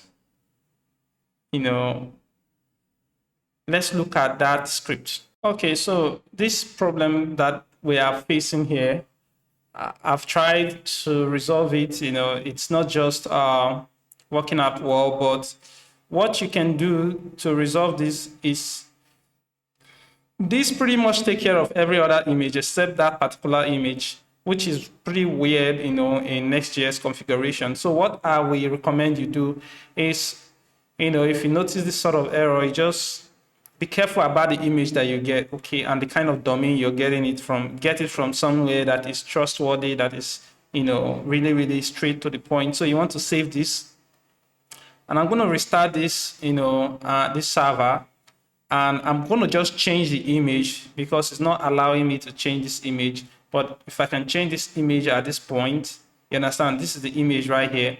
I want to change that image, I will edit it and use a different image that, will be a lot more friendly and a lot more secured for me. So I'm kind of like looking for an image such as that. All right, so let's try this image and see. Okay, well, using this image here right now. So let's update this and let's see how it goes. Okay, see it's been updated, and let's try refreshing and see. This works just fine for us. Okay, so I'm going to remove this particular one, save, restart the server, the Next.js server, not your blockchain server, or else you lose your data. So this is refreshing and everything looks okay. So that's pretty cool.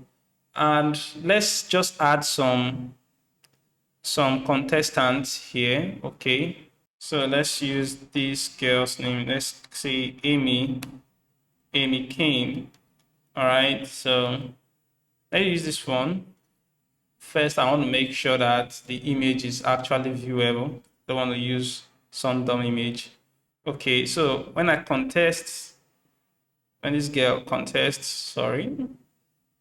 So confirm, and you see Amy Kane is added here. When you come here, you should be able to see that, Amy Kane is being replaced as one of the image here. And we can have more than 3 contestants, so and it doesn't matter as much contestant as you want. All right, so we're just testing out this thing and making sure that everything works just great. So let's use a different account. No, let's go to this account. All right, so you can't actually vote because there's not enough contestant. That is one for sure. So you need to be able to have enough contestants before you can contest. Okay, so I'm going to get another contestant here, and let's use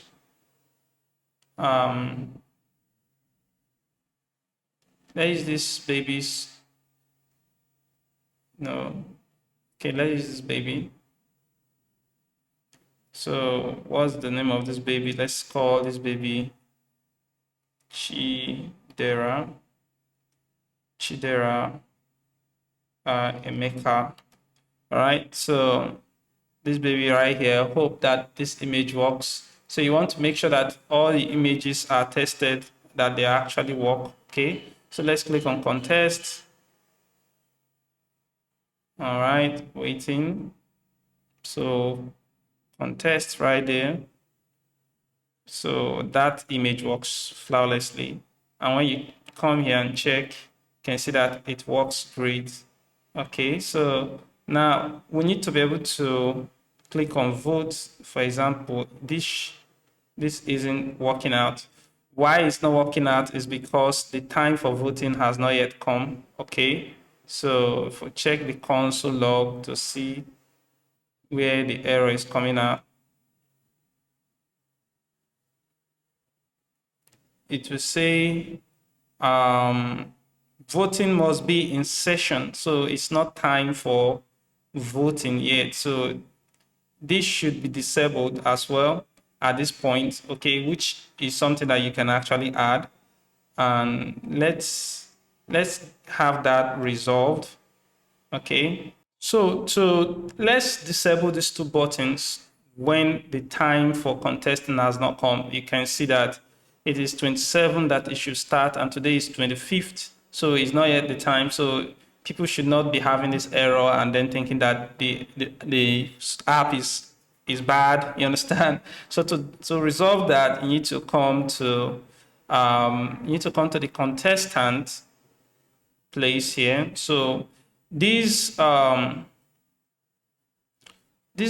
here, we need to revamp this button a little bit, and we're going to revamp this class as well a little bit. We're going to do that both to them. So the first thing we want to do is we want that if we should disable in this reason, other than it being that this person has already voted, if this date dot now, okay, and why we're actually we're doing it based on this criteria that we actually added in this place as well. Look at this criteria. Is this current time, is it greater than or equal to poll the start? Now this is the only time that you can vote. Okay, so this criteria here, we want to bring it in here. Okay, so but want to reverse it. Basically, we are toggling it, we are turning it around. We're saying that if date.now is less than this poll dot start at, okay, or date.now, okay, date.now is greater than or equal to polls dot ends at. Okay, so what we're saying is that the criteria is that if current date right now is still less than the time it's supposed to start, it should be disabled. And if the current date is greater than the time that it's supposed to end, it should be disabled. So those two criteria need to be featured in here and also in here as well. So these are the things that it will take to ensure that this is resolved. So see that this is resolved right now. It's been disabled. It will not allow not allow voting at this particular time. So you can see it's not allowing. And also one thing you must note here, if you come to this specific place, you can see whomever this account voted, it will show that it is, this person that was voted, okay? You voted this person, so you know whom you voted, very clear. So this specific account, which is the creator of this, is the same person as this contestant, so he's voted this person. And let's check out a different account, okay? So let's come here, switch to this account. You see that this account voted Trump. Let's check on that account. This account still voted Trump. This account voted Biden. And this account voted. So that's it. And so far, so good. Everything looks all right. And I hope you actually enjoyed this tutorial as well. So you check the description section. There's going to be a link to it for you to check it out online. So you do check it out online, and the repository link is also going to be there. So this is an awesome build. Make sure you shout out to Creative Ferry for designing this beautiful interface that enables us to do this wonderful voting application. Okay, and make sure you like and subscribe, hit that notification bell, you understand, and all of those cool things. We really appreciate that you do that for us, okay, to boost the visibility of this channel. All right, and if you have any question, make sure you drop it on the comment sections, okay, and join our Discord group. There you can ask your questions. If you have questions, it can be resolved there. And of course, please check out our website. And for people that that you want to go deep with us, we have courses, professional courses on NFT marketplace, NFT minting, blockchain basics, and all of those things. Check it out on our website. Then you see all those beautiful stuff right there. And join DApp Mentors Academy. There you get things even cheaper. You understand? It's currently at a promo price of just $8. Please check it out. Okay, we really appreciate that you do that. All right. So, and with that said, I'm Darlington Gospel here, and I'm signing out. Thank you for being part of this tutorial.